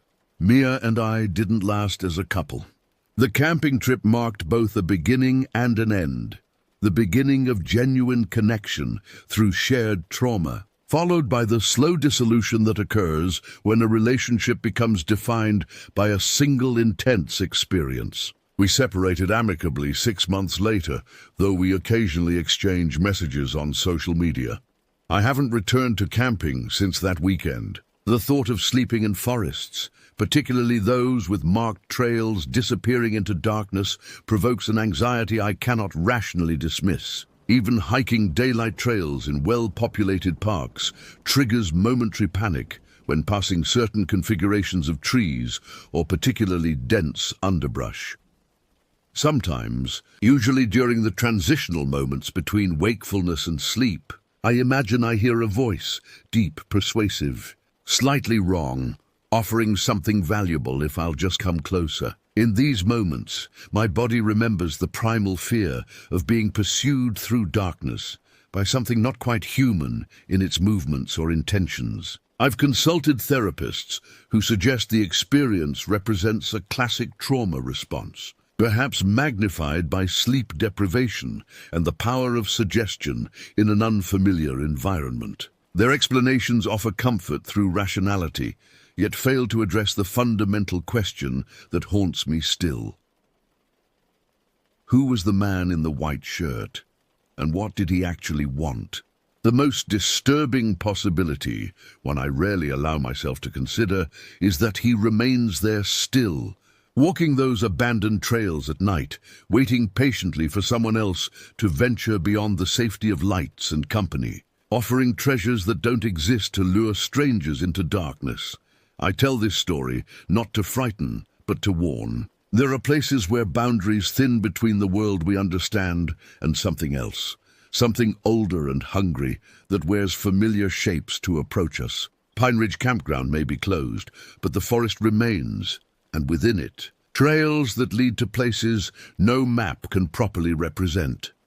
If you find yourself on such a path and hear someone offering something too good to be true, remember this: legitimate opportunities rarely arrive in darkened woods, extended by strangers with empty hands and eyes that reflect light too brightly. Turn back, run if necessary, and never, under any circumstances, follow voices that know your location without seeing you.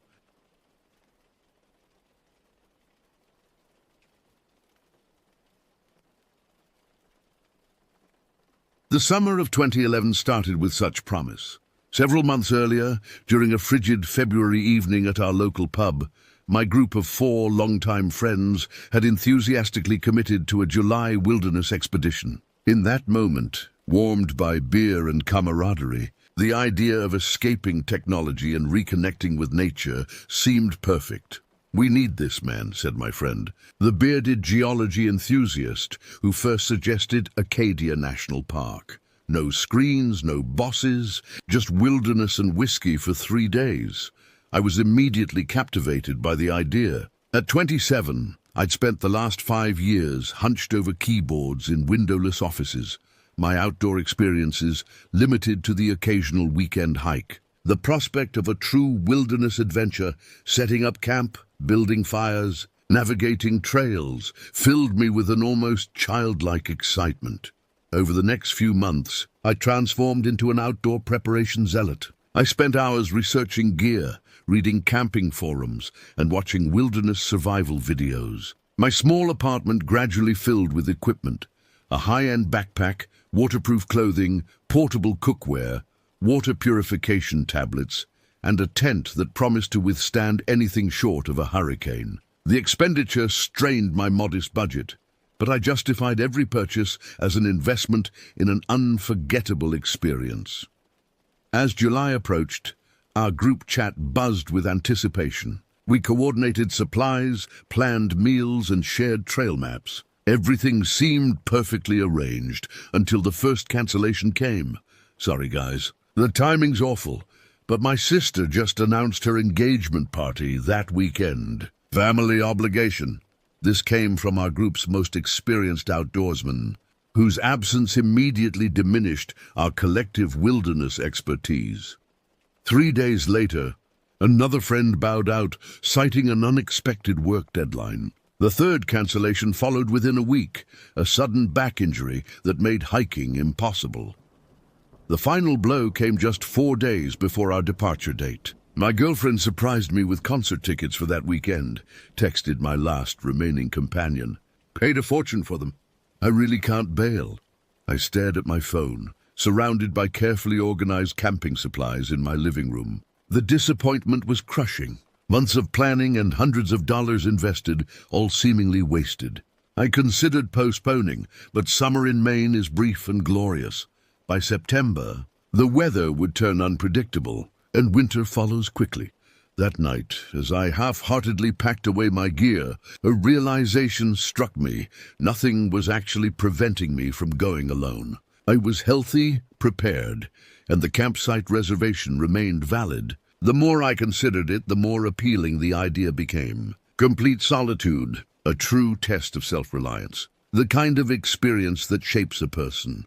My decision made, I revised my plans for solo travel, adjusted my supplies, and informed a neighbor of my itinerary for safety. Little did I know that my independent adventure would transform from a peaceful communion with nature into something far more disturbing. The 3-hour drive to Acadia National Park passed quickly, my anticipation building with each mile. The park's reputation for breathtaking coastal landscapes and pristine wilderness was well earned, judging by the glimpses I caught as I approached Mount Desert Island. The morning sun illuminated granite peaks rising above dense forests, while glimpses of the Atlantic sparkled between the trees. After checking in at the ranger station and collecting my backcountry permit, I parked at the designated trailhead. The weight of my pack, as I hoisted it onto my shoulders, felt reassuring rather than burdensome. Everything I needed for survival contained in one carefully organized bundle. The first miles of hiking were pure joy. July in Maine offered perfect conditions. Temperatures in the high 70s, low humidity, and just enough breeze to keep insects at bay. The trail alternated between dense woodland and occasional clearings that revealed spectacular views of the rugged coastline below. "This is exactly what I needed," I said aloud to no one, my voice barely audible over the rhythmic crunch of my boots on the trail. The absence of my friends, which had seemed so disappointing days earlier, now felt like an unexpected gift. The solitude allowed me to move at my own pace, stop whenever something caught my interest, and fully absorb my surroundings without conversation to distract me. By mid-afternoon, I reached my designated camping area, a small clearing about a quarter-mile from the nearest marked trail, surrounded by towering pines and thick undergrowth. The location offered both privacy and protection from coastal winds, with a small natural spring nearby for water. Setting up camp alone proved more challenging than I'd anticipated. Tasks that would have been divided among 4 people now fell entirely to me. I methodically cleared the ground of rocks and debris, pitched my tent, organized my supplies, and gathered firewood, all while keeping an eye on the descending sun. As I worked, I became increasingly aware of the profound quiet. Not silence exactly, the forest was alive with sounds. Birdsong, rustling leaves, the distant murmur of water, but an absence of human noise. No cars, no voices, no mechanical hums. This isolation, while initially peaceful, gradually took on a slightly unsettling quality as shadows lengthened across my campsite. By the time I finished setting up camp and preparing a simple dinner over my portable stove, darkness had nearly fallen. I established a small fire in the designated ring, more for comfort than necessity, in the mild July evening. The dancing flames provided both light and a psychological barrier against the darkness that now enveloped the forest around me. That first night, alone in the wilderness, revealed sensitivities I hadn't known I possessed. Every snap of a twig, every rustle in the underbrush commanded my immediate attention. The rational part of my mind recognized these as normal forest sounds, small animals foraging, wind moving through branches, but some primal instinct kept me vigilantly alert. Sleep came in restless intervals, my dreams filled with vague pursuers and labyrinthine forests. I woke frequently, each time needing a moment to reorient myself to my surroundings. When dawn finally arrived, it brought both relief and renewed enthusiasm for the day ahead. My second day in Acadia followed a more confident rhythm. I woke early, prepared a breakfast of instant oatmeal and strong coffee, and spent the morning exploring the area surrounding my campsite. The discomfort of the previous night faded in daylight, replaced by growing self-assurance in my wilderness capabilities. I discovered a small ridge about a half-mile from camp that offered spectacular views of the Atlantic stretching to the horizon. Sitting there, notebook in hand, I sketched crude but enthusiastic renderings of the landscape and wrote detailed observations about the environment. The simple act of documenting my experience grounded me in the present moment, creating a deeper connection to my surroundings. That afternoon, I hiked to a nearby trail junction where, according to my map, I could access a secluded beach. The descent to the shore was steep and challenging, but the reward was worth the effort, a crescent of smooth pebbles and coarse sand, empty of other visitors despite the perfect weather. I spent hours there, wading in the frigid water, examining tide pools and collecting uniquely shaped stones as souvenirs. Returning to camp before sunset, I felt a growing sense of competence. I'd successfully navigated unmarked terrain, found water sources, maintained my campsite, and prepared meals, all without assistance. This self-reliance was intoxicating, transforming my initial disappointment about my friend's absence into genuine gratitude for the solitary experience. The second night brought easier sleep. The forest sounds that had seemed so alarming before now formed a familiar backdrop, almost soothing in their consistency. I still woke occasionally, but without the jarring disorientation of the first night.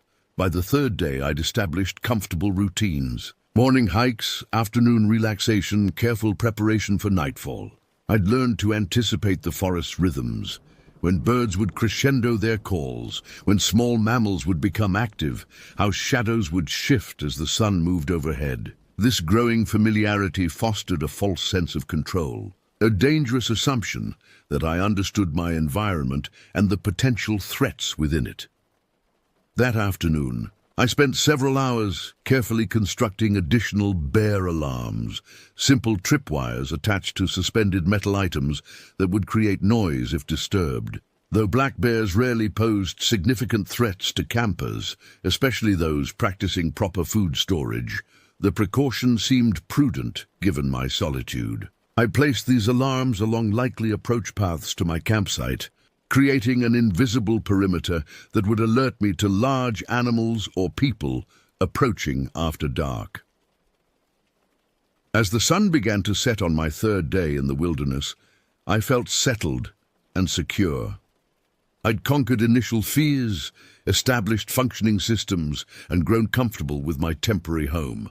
This confidence would prove tragically misplaced as night fell, and brought with it an encounter that would shatter my newfound comfort and leave lasting psychological wounds. That evening began like the previous two. I prepared a simple dinner as daylight faded, secured my food supplies in a bear-resistant container, and built a modest fire. The night air carried a slight chill that hadn't been present before, suggesting the approach of a weather system from the north. I pulled on a fleece jacket and sat beside the flames, listening to the gradual transition from daytime forest sounds to the nocturnal symphony of insects and distant owls.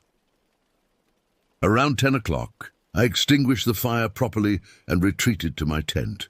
Sleep came quickly after the day's physical activities, and I drifted into unconsciousness, unaware of the disturbance that awaited me. I woke suddenly around what must have been midnight or early morning, my body signaling an urgent biological need. For 3 days, I'd been avoiding a certain natural function, intimidated by the prospect of wilderness bathroom procedures. The discomfort had finally reached an unavoidable threshold. Grimacing, I fumbled for my headlamp, adjusting it to its dimmest blue light setting to preserve my night vision. The soft glow illuminated the condensation-covered walls of my tent, the sleeping bag tangled around my legs, and the organized rows of equipment alongside me. Outside, the forest was unnaturally quiet, lacking even the usual insect sounds, a stillness that should have registered as a warning. I pulled on my boots without bothering to lace them properly, grabbed a roll of biodegradable toilet paper and a small trowel, and unzipped my tent with deliberate slowness to minimize noise. The night air hit me with unexpected coldness, causing an involuntary shiver. Above, through gaps in the canopy, stars shone with remarkable brightness. The moon, having already set, Standing motionless outside my tent, I listened intently, scanning the darkness beyond the meager blue glow of my headlamp. Nothing moved, nothing called. The forest seemed to be holding its breath, which I rationalized as a normal lull in nocturnal activity rather than the reaction of wildlife to human intruders. I moved away from camp with careful steps, conscious of both noise and the increasing urgency of my mission. The forest floor was a treacherous maze of exposed roots, fallen branches, and uneven terrain, requiring my complete attention despite the distraction of physical discomfort. After walking perhaps 100 yards from camp, I found a suitable location, a small clearing with a fallen tree that could provide support. What followed was awkward but mercifully quick. The practical realities of wilderness living temporarily overriding any squeamishness. I completed the necessary task, buried the evidence as wilderness ethics required, and prepared to return to camp with considerable relief. It was precisely at this moment of vulnerability, pants just fastened, supplies being gathered, thoughts already drifting toward the comfort of my sleeping bag, that I noticed the distant beam of light cutting through the forest in the direction of my campsite. My reaction was instinctive and immediate. I switched off my headlamp and dropped to a crouching position, suddenly acutely aware of my vulnerability. The distant light swung in deliberate patterns, illuminating sections of the forest with methodical precision. This was not the erratic movement of a lost hiker's desperate search, but the calculated examination of someone looking for something, or someone, specific. Heart hammering against my ribs, I remained frozen in place, afraid that any movement might create noise in the unnaturally silent forest. Questions raced through my mind. Who would be in this remote section of the park at this hour? Why would they approach an occupied campsite without announcing themselves? How had they bypassed my carefully placed alarm systems? The most disturbing possibility, that their presence coincided precisely with my brief absence from camp, suggested observation. Had someone been watching me? For how long? Rather than returning directly to camp, I began a cautious, circuitous approach, keeping to the densest shadows and testing each footstep before committing my weight. As I drew closer, moving from tree to tree for cover, a second light appeared beside the first, confirming my worst fears. There were at least 2 intruders. From my concealed position, approximately 80 feet from camp, I could now make out silhouettes against the ambient starlight, 2 figures of substantial build, both male judging by their height and movement patterns. Their flashlights played over my tent, my cooking equipment, my carefully arranged firewood. One figure bent to examine something on the ground, while the other continued to sweep the surrounding forest with his light. Neither spoke for several minutes, their silence more unnerving than any conversation might have been. When one finally broke the quiet, his voice carried clearly in the still night air. "Someone's definitely staying here," he said, voice low but not whispered. Pretty elaborate setup for a solo camper. The second figure straightened from his examination of whatever had caught his interest near my tent. "He was just here, sleeping bag still warm." Those words, "he was just here," sent a wave of nausea through my body. They knew I was alone. They had been close enough to touch my sleeping bag. They had been watching, waiting for me to leave. "Should we wait?" the first man asked, his flashlight beam now directed at the surrounding forest, sweeping dangerously close to my position. The second man considered for a moment before responding. "No, too risky with daylight coming in a few hours. We'll just come back tomorrow." "He's not going anywhere." That last statement, delivered with such casual certainty, carried implications that turned my blood to ice water. There was expectation in his voice, anticipation. Whatever their intentions, they assumed they would have another opportunity. They believed I would remain, unaware of their nocturnal visit, invulnerable to their return. A brief, unintelligible exchange followed before both figures turned away from my camp and moved off in the direction from which they had apparently come. Their lights remained visible through the trees for several minutes before finally disappearing, leaving me alone in the profound darkness.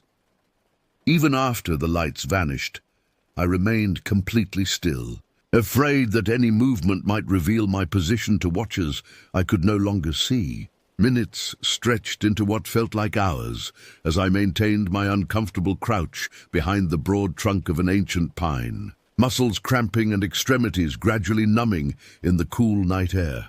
My mind raced through scenarios, each more disturbing than the last. Were they poachers mistaking me for a game warden, thieves targeting camping equipment, or something more sinister, predators who deliberately sought isolated victims in remote locations? The methodical nature of their search and their obvious comfort, moving through dense forest at night, suggested experience and planning, rather than opportunistic crime. The realization that they had disabled or bypassed my warning systems without triggering a single alarm deepened my dread. These were not casual hikers who had stumbled upon my camp. They had approached with deliberate stealth, knowing exactly how to move undetected. After what my watch confirmed was only 20 minutes, though it felt immeasurably longer, I began to contemplate my options. Remaining in my current position until dawn would leave me exposed to the dropping temperature, potentially compromising my physical condition. Returning to camp meant warmth and equipment, but also the possibility of walking into an ambush if the intruders had doubled back. The third option, immediate evacuation, seemed most prudent, but presented considerable dangers of its own. Navigating unfamiliar terrain in near-total darkness, carrying hastily gathered equipment, while potentially being pursued by individuals who knew the area better than I did, carried significant risks. I ultimately decided to maintain my position until I could be reasonably certain the intruders had truly departed, then returned to camp only long enough to gather essential items before retreating to the ranger station at first light. The hours that followed were an exercise in sustained terror and physical endurance. Every distant sound, a falling branch, an animal's movement, the whisper of wind through leaves, triggered surges of adrenaline. I imagined footsteps circling back, flashlight beams suddenly illuminating my hiding place, rough hands emerging from the darkness. To maintain sanity, I focused on cataloging concrete details of the intruders that I could report. Approximate heights, both over 6 feet. Build, athletic, not bulky. Clothing, dark. Practical outdoor gear. Voices, local accents, measured tones. Comfortable with each other. This mental exercise provided structure amid mounting panic and helped preserve information that might later prove valuable. As the night progressed, physical discomfort became increasingly difficult to ignore. My limbs alternated between numbness and painful tingling, as circulation was compromised by my static position. The temperature continued to drop, and my light clothing, appropriate for a brief excursion from a warm sleeping bag but inadequate for hours of exposure, provided minimal protection. Thirst grew from annoyance to torment. Most challenging was the psychological strain of sustained vigilance, the constant expectation of discovery that never allowed even momentary relaxation. Around 4 in the morning, the forest began to stir with pre-dawn activity. Birds offered tentative calls that gradually increased in frequency and variety. The quality of darkness shifted subtly, not yet approaching light but losing its absolute opacity. With these changes came a marginal reduction in fear. Whatever the intruders' intentions, they had emphasized the risks of daylight, suggesting they preferred to operate under complete darkness. As the first grey light filtered through the canopy, I finally permitted myself to move from my hiding place. My body protested violently, muscles seizing, joints cracking, extremities prickling painfully as circulation returned. I stumbled initially, catching myself against tree trunks until basic coordination returned. Moving with deliberate caution, I approached my campsite from an unexpected angle, pausing frequently to listen and observe before continuing. The camp appeared undisturbed since the intruder's departure, tent still standing, equipment in place, no obvious signs of tampering or sabotage. Despite this apparent normality, entering the clearing required tremendous psychological effort. Every instinct warned against exposing myself in a space where I had been targeted, against touching items that unknown hands had examined hours earlier. Only the urgent need to evacuate before my visitors could return provided sufficient motivation to overcome this resistance. I packed with unprecedented efficiency, abandoning any item not essential for the hike out. My carefully organized systems were discarded in favor of speed, resulting in a chaotic but functional collection of critical gear. The tent, too bulky and time-consuming to properly dismantle, I simply collapsed and roughly stuffed into its bag, accepting the potential damage to poles and fabric as an acceptable cost of rapid departure. Within 15 minutes, all necessary items were secured in my pack. I performed a final sweep of the area, removing anything that might identify me specifically, then consulted my map to plan an evacuation route. Rather than retracing my arrival path along established trails, I plotted a more direct but challenging cross-country route that would minimize my time in the wilderness while avoiding areas where the intruders might anticipate my movement. The morning hike was a punishing test of endurance after a sleepless night. I moved at the fastest sustainable pace across difficult terrain, constantly fighting the urge to look over my shoulder. My chosen route led through dense underbrush, across rocky slopes, and along the edges of wetlands, difficult navigation that I hoped would discourage or confuse potential pursuers. Twice I detected sounds that might have indicated human movement behind me, a displaced stone, a disturbed branch, but whether these represented actual pursuit or merely the product of an overwrought imagination, I couldn't determine. Each incident prompted brief periods of concealment, followed by changes in direction, extending my journey but potentially confusing any tracking effort. By mid-morning, the forest began to thin, and I encountered the first signs of regular human presence, a maintained trail, recently trimmed vegetation, directional markers. These indicators of civilization provided surprising emotional relief, though I maintained vigilance and avoided other hikers who occasionally appeared in the distance. Around 11 o'clock, I finally emerged from the forest into the ranger station parking area where my car waited, appearing exactly as I had left it 3 days earlier. This ordinary sight, my unremarkable sedan sitting on gravel amid other vehicles, triggered an overwhelming wave of relief that momentarily weakened my knees. Inside the ranger station, my disheveled appearance and obvious agitation immediately attracted attention. A senior ranger, a weathered woman in her 50s with calloused hands and evaluating eyes, separated me from the tourists' checking trail, maps, and led me to a private office where I could provide a detailed report. "You say they knew you were alone?" she asked after I had recounted the night's events, her expression serious but not dismissive. "That's particularly concerning." I nodded, grateful for her professional response. One specifically mentioned my solo camper setup, and they seemed to know I'd just left camp momentarily. They talked about coming back the next day, like they had some kind of plan. The ranger made detailed notes, occasionally asking clarifying questions about locations, timing, and descriptions. She seemed particularly interested in my mention of the disabled alarm systems, requesting specific information about their placement and design. "We've had reports of equipment theft in the backcountry this season," she explained. "But the methodical approach you're describing is different from the opportunistic incidents we've documented. The fact that they showed no interest in taking easily portable gear while you were absent suggests different motivations."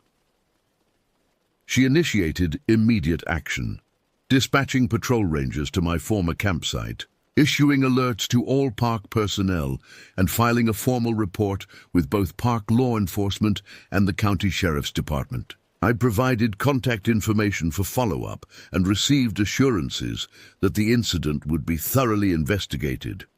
Despite these professional responses, I detected an undercurrent of limited expectations in the ranger's manner. The vast wilderness, the hours elapsed since the encounter, and the minimal description I could provide all suggested that identifying the intruders was unlikely. Before leaving, I asked the question that had been haunting me. Do you think they were just looking to steal gear, or was it something else? The ranger considered her response carefully. Without making assumptions, I'll say this: their behavior, targeting an isolated camper, conducting surveillance, planning a return, demonstrates concerning predatory patterns regardless of their specific intentions. This assessment, while diplomatically phrased, confirmed my worst fears. Whatever their ultimate goal, the systematic targeting of a vulnerable individual reflected predatory intent that transcended simple theft. The drive home passed in a blur of exhaustion and residual fear. I repeatedly checked my rearview mirror, irrationally concerned that I was being followed, despite the considerable distance from the park. Upon reaching my apartment, I engaged in compulsive security checks, testing window locks, wedging a chair under the doorknob, keeping lights on throughout the night. In the days that followed, I received a follow-up call from park law enforcement confirming that rangers had found my former campsite, but discovered no evidence that could identify the intruders. They had increased patrols in the area and issued warnings to other backcountry campers, but had no suspects or leads to pursue. The psychological impact lingered long after the physical exhaustion faded. Dreams of being watched, pursued through endless forests, or returning to my tent to find unknown figures waiting inside became regular nighttime visitors. Ordinary activities, walking alone at night, hearing unexpected sounds in my apartment, encountering strangers in isolated settings, triggered disproportionate anxiety responses.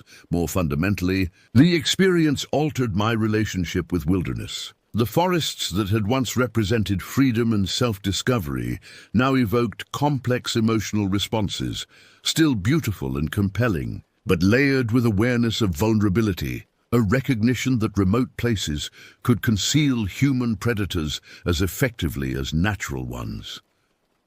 3 years would pass before I attempted another overnight outdoor excursion, and even then, I selected a popular, well-trafficked campground rather than a backcountry site. I never again camped alone, insisted on comprehensive communication equipment when venturing into remote areas, and developed elaborate security protocols that companions sometimes found excessive, but I considered essential. The ranger's final words during our follow-up conversation remained with me. The wilderness itself isn't malevolent or benevolent, it's simply indifferent. The real danger lies in forgetting that human predators, like natural ones, recognize and exploit vulnerability. Awareness isn't paranoia, it's adaptation. I adapted, continuing to seek experiences in wild places, but carrying with me the knowledge gained during that long night in Acadia. The darkness conceals. Distance isolates, and in remote places, the most dangerous predators rarely announce their approach.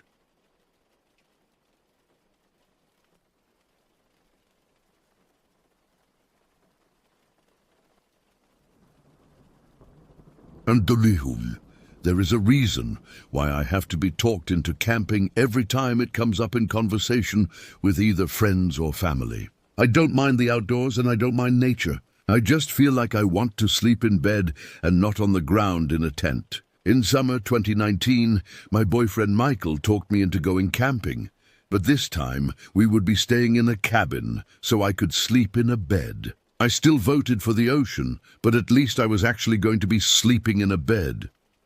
Come on, it'll be different this time, Michael insisted as he showed me pictures of the rental cabin online. Look, real walls, real roof, real beds. Plus Jessica and Ryan are coming, and Amber and Kevin too. I scrolled through the photos skeptically. The cabin did look decent, rustic but clean, with 3 bedrooms, a small kitchen, and a living area with a fireplace. Located in the Northwoods, about 4 hours from our apartment in the city, It promised seclusion and tranquility. A pristine lake was visible in some of the photographs, the water reflecting the surrounding pine trees like a mirror. "Fine," I sighed, giving in. "But you're packing the car, and I'm bringing my own pillow." The week before our departure, I found myself oddly anxious. I had trouble focusing at work, my mind drifting to the dark, dense forest surrounding the cabin. I'd grown up in suburban areas, where streetlights illuminated every corner and neighbors lived just feet away. The thought of being so isolated made me uneasy. "You're overthinking this," Michael said, as he loaded our luggage into the trunk early Friday morning. "It's just a weekend in nature. People do it all the time." The drive was pleasant enough. We followed Jessica and Ryan's car, while Amber and Kevin would meet us there, coming from a different city. Michael played his road trip playlist, and we stopped at a diner for lunch. As we got closer to our destination, paved roads gave way to gravel and eventually to a narrow dirt path that wound through increasingly dense forest. "Are you sure this is right?" I asked, gripping the door handle as the car bounced over ruts and rocks. "The owner said it's a bit remote," Michael replied, squinting at the GPS. "That's part of the charm."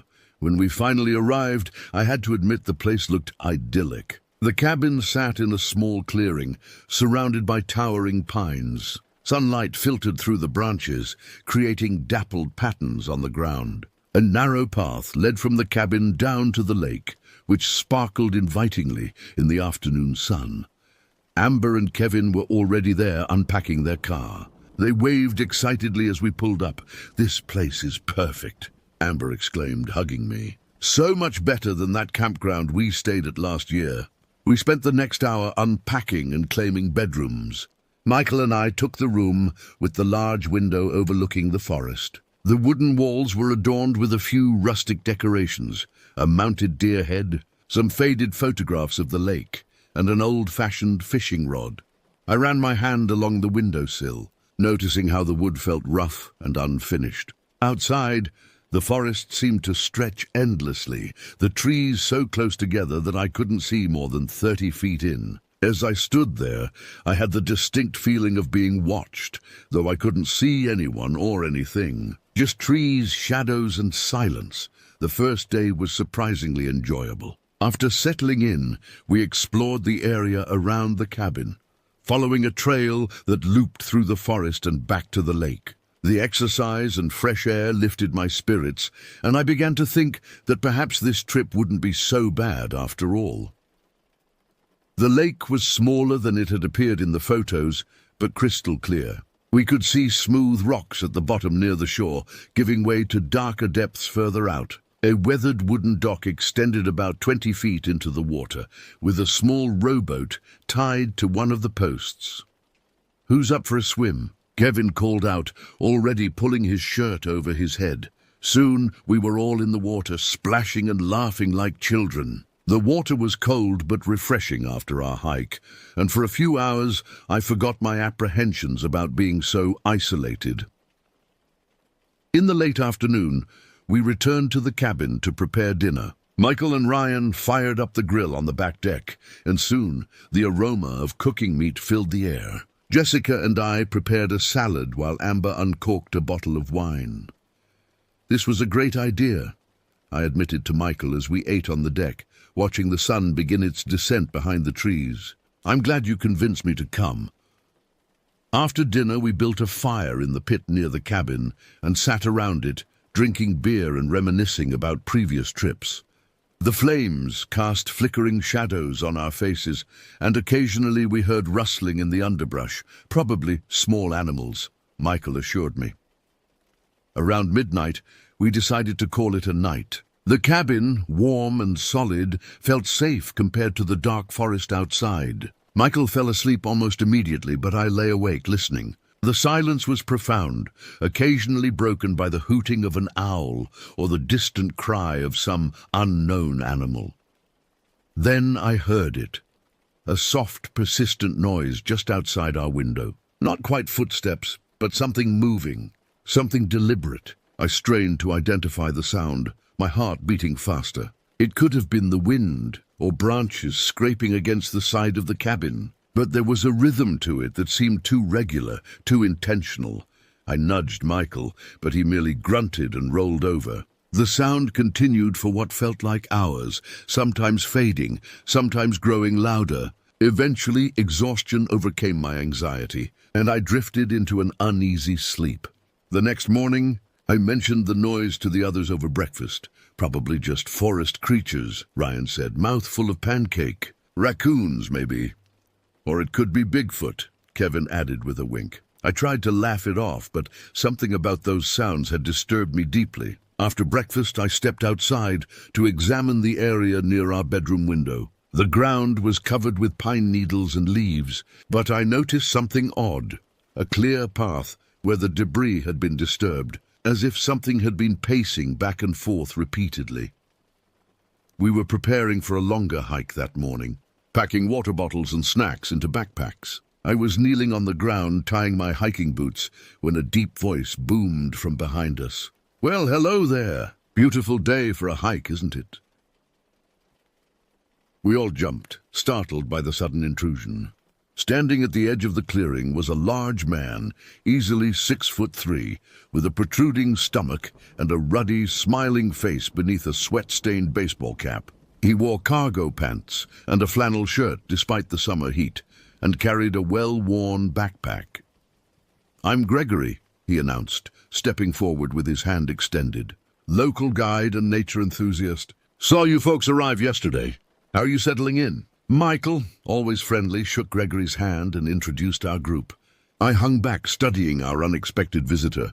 There was something unsettling about the way his smile never quite reached his eyes, which constantly darted around, taking in the cabin, our cars, our equipment.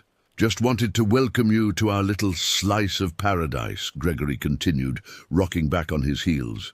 "Not many folks know these trails like I do. Been walking them since I was knee-high to a grasshopper." "Do you live nearby?" Jessica asked politely. Gregory gestured vaguely toward the forest, just over the ridge.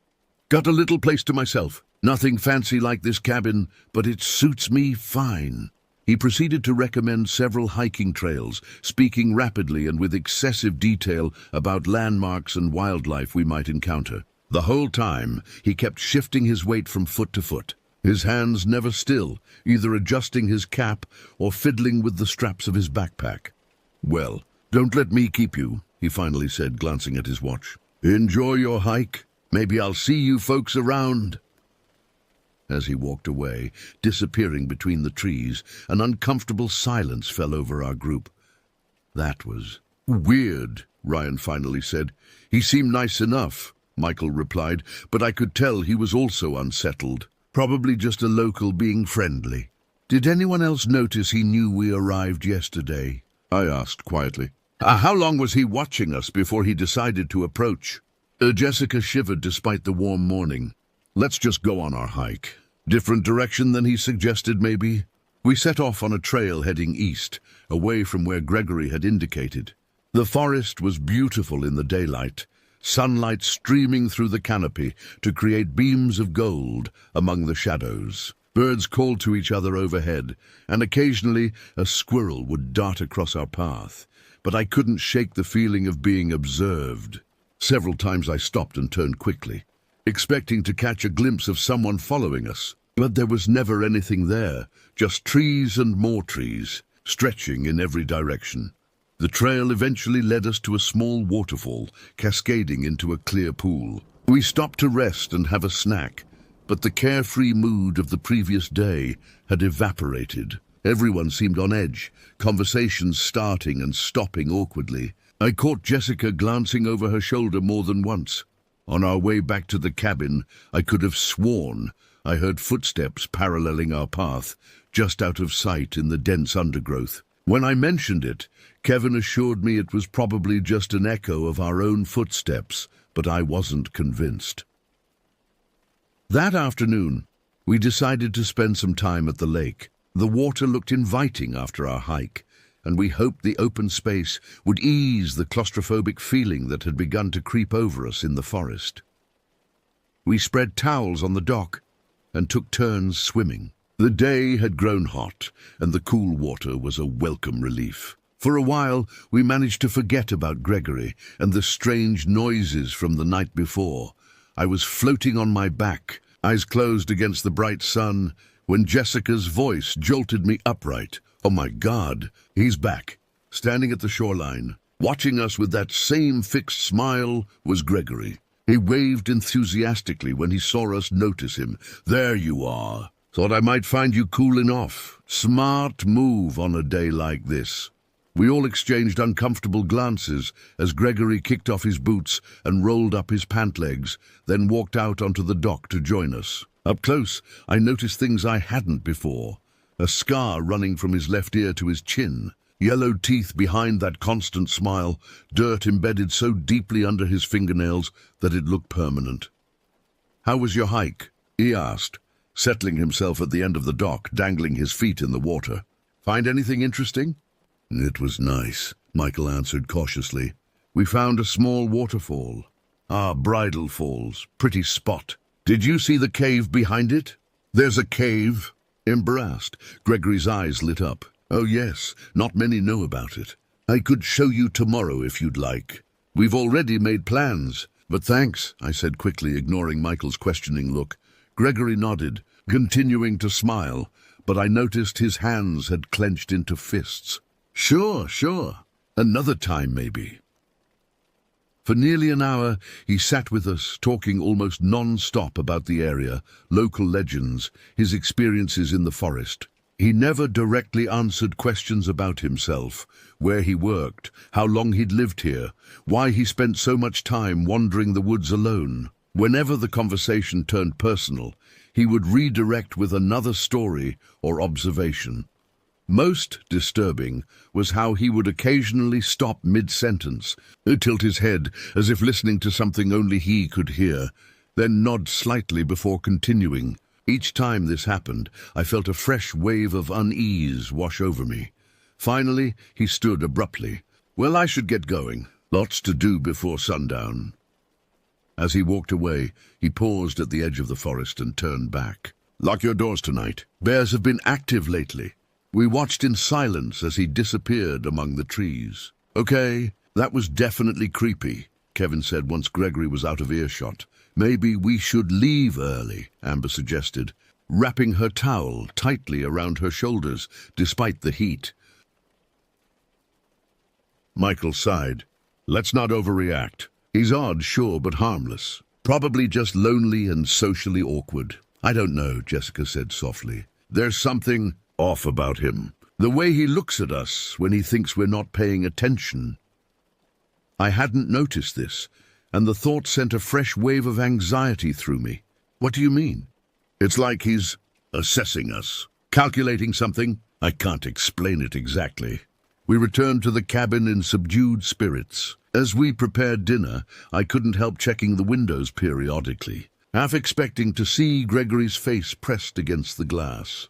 That night, I made sure all doors and windows were locked before going to bed. Michael thought I was overreacting, but humored me. I lay awake long after he fell asleep, listening to the sounds of the forest. Every creak of the cabin's wooden frame, every whisper of wind through the trees outside sent my heart racing. The following day passed without any sign of Gregory. We stayed close to the cabin, playing card games and preparing a large barbecue dinner. As evening approached, we built a fire in the pit and gathered around it with drinks and s'mores ingredients. The mood had lightened considerably. Kevin told jokes, Amber sang a few songs, and Michael kept the fire burning steadily. The forest no longer seemed so threatening in the warm glow of the flames. "See? Nothing to worry about," Michael whispered, squeezing my hand. "Gregory's probably found some other hikers to bother." I smiled, allowing myself to relax for the first time in 24 hours. The night was clear, with countless stars visible through the gap in the trees above us. The air smelled of pine and wood smoke, and the only sounds were our voices and the crackling of the fire.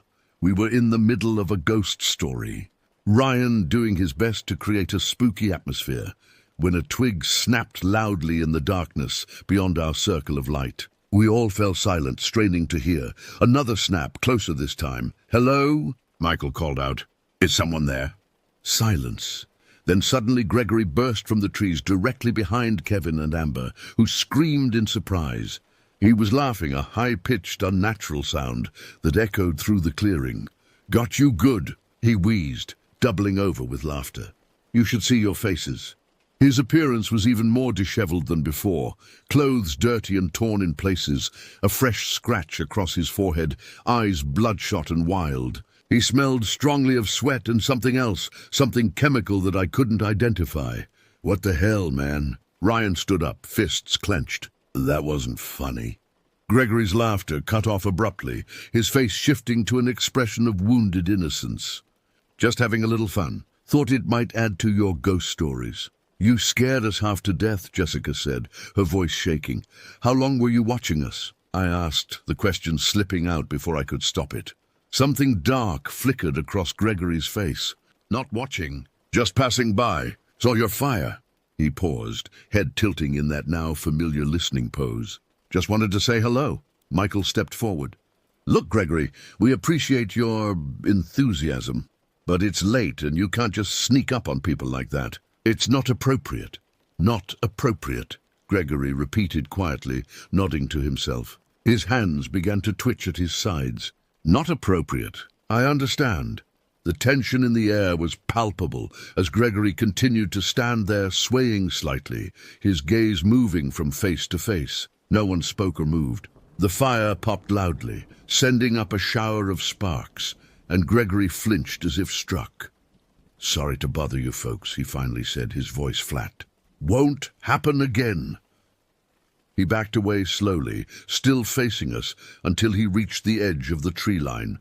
There, he stood watching for a moment longer before turning and walking into the forest. Even after he disappeared from view, we could hear him muttering to himself, his voice gradually fading into the distance. "I think we should go inside," Amber whispered, clutching Kevin's arm. No one argued. We quickly doused the fire and gathered our things, glancing nervously at the surrounding darkness. Inside the cabin, we double-checked all locks and pulled the curtains closed. "This is getting out of hand," Ryan said, pacing the living room. "That guy is clearly unstable. Maybe we should call someone," Jessica suggested. "The rental owner." "The police," Michael shook his head. "And say what?" "That a weird local guy is being overly friendly and startled us. They'd laugh it off." "We could leave first thing in the morning," I proposed. "Cut the trip short by one day." After some discussion, we agreed this was the best plan. No one wanted to risk another encounter with Gregory, whose behavior was becoming increasingly erratic. We decided to pack up immediately, so we'd be ready to leave at first light. As we prepared for bed, Jessica pulled me aside. "Do you think he might come back tonight?" I wanted to reassure her, but couldn't bring myself to lie. "I don't know. Let's make sure everything is secure." I don't know what time it was when I woke up. The bedroom was pitch black, the forest outside silent. For a moment, I couldn't identify what had disturbed my sleep. Then I heard it, a soft rhythmic tapping on the window. Beside me, Michael stirred. "What's that noise?" I gripped his arm. "Someone's at the window." The tapping continued, gentle but insistent. We lay frozen, barely breathing. Then faintly I heard a voice. "I know you're awake in there. I can see you breathing." Michael sat up slowly, motioning for me to stay down. He reached for his phone on the nightstand, turning on the flashlight function. "I'm going to look," he whispered. "No, don't," I pleaded, but he was already moving toward the window. Carefully, he pulled back the edge of the curtain just enough to peer out. The beam from his phone illuminated a small section of the yard outside. For a second, nothing. Then a face appeared directly in front of the window. Gregory's face, eyes wide and unblinking, nose pressed against the glass. Michael stumbled backward with a shout of alarm. I screamed, the sound tearing from my throat before I could stop it. We heard movement from the other bedrooms, our friends awakening, calling out questions. "He's outside the window," Michael called back, his voice strained. "Gregory's outside, watching us." The tapping moved from our window to the front door, slow at first, then faster, harder, becoming a pounding that shook the entire cabin. With each impact, the door frame creaked ominously. "Let me in," Gregory called, his voice muffled but clearly audible. "I just want to talk. I need to explain something important." Ryan and Kevin appeared in our doorway, both looking terrified. "What's happening?" "Call the police," Michael said, handing his phone to Ryan. "Now!" The pounding stopped as suddenly as it had begun. In the silence that followed, we could hear Gregory moving around the perimeter of the cabin, trying each window, each door. The floorboards creaked as we gathered in the hallway, huddled together, listening to his movements. "Police are on their way," Ryan whispered, returning Michael's phone. "They said it could be up to 30 minutes. Amber began to cry softly. Jessica put an arm around her, though she was trembling herself. "What does he want from us?" "I don't know," I said. "But he can't get in. Everything's locked." As if in direct response to my words, we heard a new sound, the scrape of metal against metal, coming from the kitchen. "The back door. He's trying to pick the lock," Kevin hissed. We moved as one to the living room furthest from the kitchen. Michael grabbed a poker from beside the fireplace, holding it like a weapon. Kevin armed himself with a heavy lamp, its cord dangling. The scraping continued, punctuated by muttering. We could make out phrases, "need to show them," "they'll understand," "almost there." Then a different sound, glass breaking. "A window in the kitchen." "He's coming in," Jessica whispered, voice tight with terror. We heard Gregory climb through the window, his breathing heavy and irregular. His footsteps moved across the kitchen floor, accompanied by more muttering. "Hello?" he called, his voice eerily calm. "Don't be afraid. I just want to talk." Michael positioned himself in front of the living room doorway, poker raised. The rest of us pressed against the far wall, Amber still crying, Jessica now praying under her breath. Gregory's footsteps approached slowly. A floorboard creaked just outside the living room. Then his silhouette appeared in the doorway, a massive, looming presence in the darkness. "There you are," he said softly. "All of you together. That's good." "Stay back," Michael warned, raising the poker higher. "The police are on their way." Gregory laughed, that same high, unnatural sound from earlier. "Police won't understand. Only you can understand. I need to show you something important." He took a step forward into the thin beam of moonlight coming through a gap in the curtains. His face was scratched and dirty, eyes fever-bright, smile fixed and unnatural. In his right hand he held something that glinted metallically. "Look what I've found," he said, holding it up. A large hunting knife, the blade catching the moonlight. "Beautiful, isn't it? I keep it very sharp." Michael lunged forward with the poker, shouting, "Get back!" Gregory dodged with surprising agility for his size. He retreated a step, still smiling, still holding the knife. Now, that's not necessary. I'm not going to hurt anyone. I just need to show you something in the forest. Something wonderful." "We're not going anywhere with you," Ryan said, his voice cracking with fear. Gregory's smile faltered. "But you have to. It's important. I've been preparing it for days." "Preparing what?" I asked, immediately regretting drawing his attention. His eyes found mine, and his smile returned, wider than ever. "The surprise, in the cave, behind the waterfall. All for you." He took another step forward. Michael swung the poker again, and this time connected with Gregory's arm. He howled in pain, dropping the knife, which clattered to the floor. In the distance we heard sirens. Gregory's head snapped up, his expression changing from pain to fury in an instant. "No, there's not enough time now. You've ruined it." He backed toward the doorway, clutching his injured arm. "This isn't over. I'll find you again. We're connected now, all of us." Before anyone could respond, he turned and ran through the kitchen. We heard the back door slam, followed by rapid footsteps receding into the forest.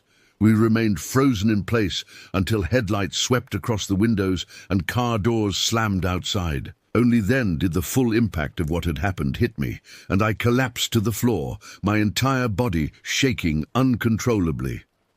The police arrived with guns drawn, responding to our report of an armed intruder. They found us huddled in the living room, the hunting knife still on the floor where Gregory had dropped it. 2 officers searched the cabin and surrounding area, while a third, a middle-aged woman named Officer Martinez, took our statements. She listened carefully, making notes, her expression grave. "Do you know this man?" "Gregory?" she asked when we had finished. We shook our heads. "Has he told you his last name or where exactly he lives?" "Again, no."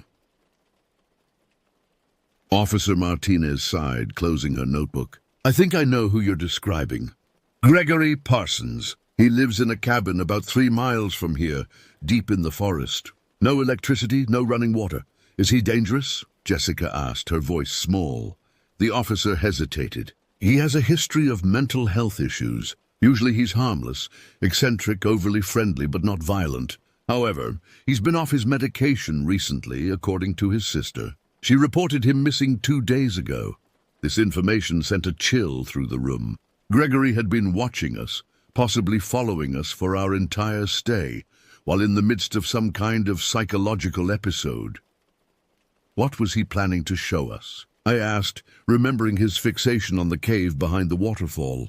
Officer Martinez shook her head. "Hard to say.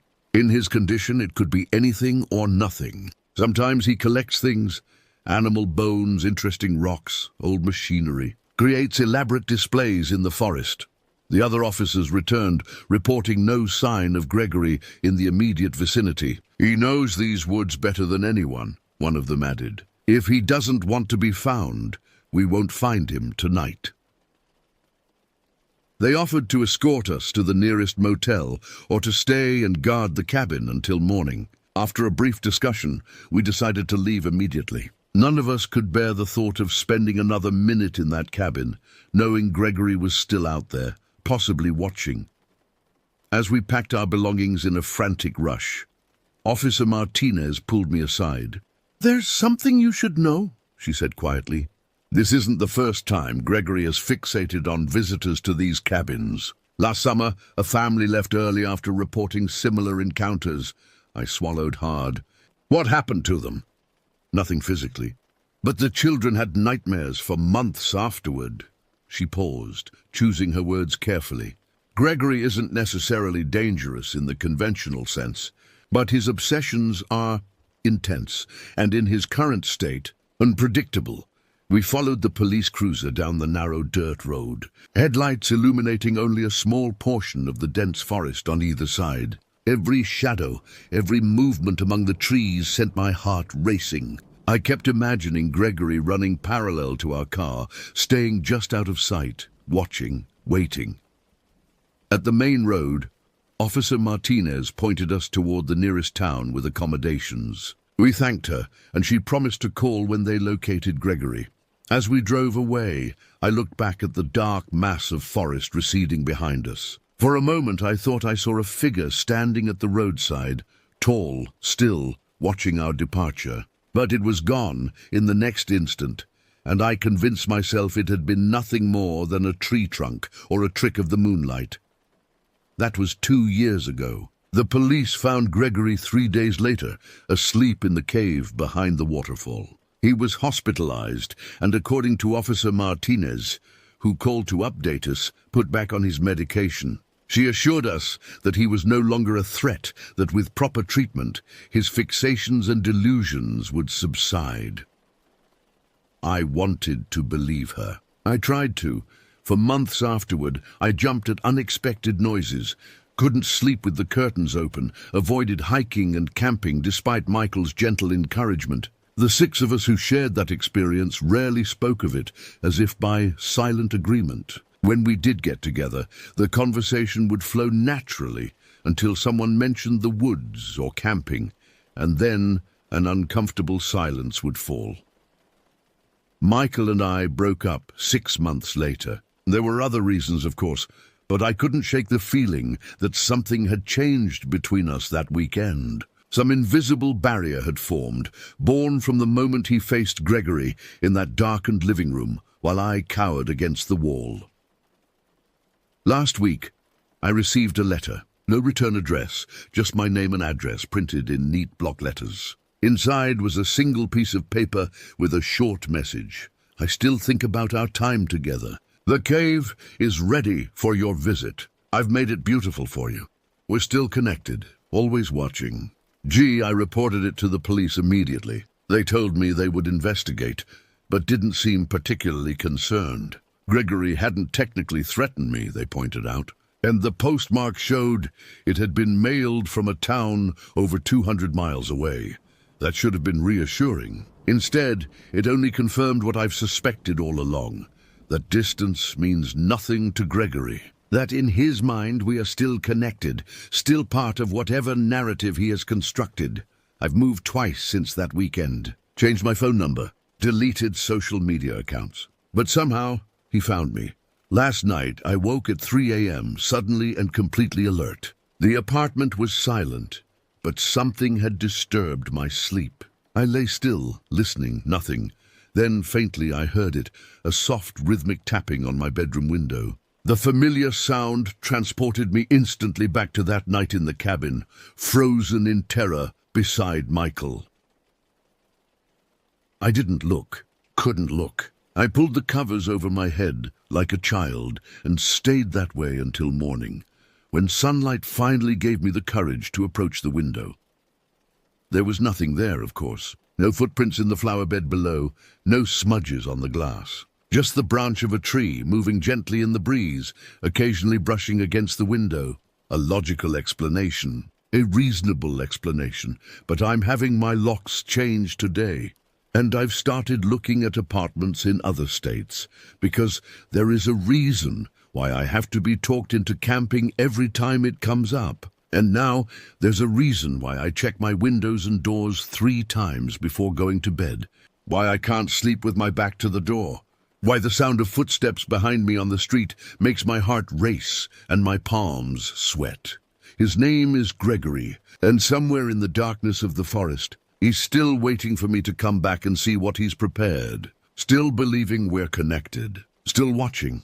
And the most terrifying thought of all is that maybe, in some way I can't understand or explain, we are connected. Because I can feel his presence even now, hundreds of miles away, as clearly as if he were standing right behind me, breathing softly, waiting for me to turn around. I never will.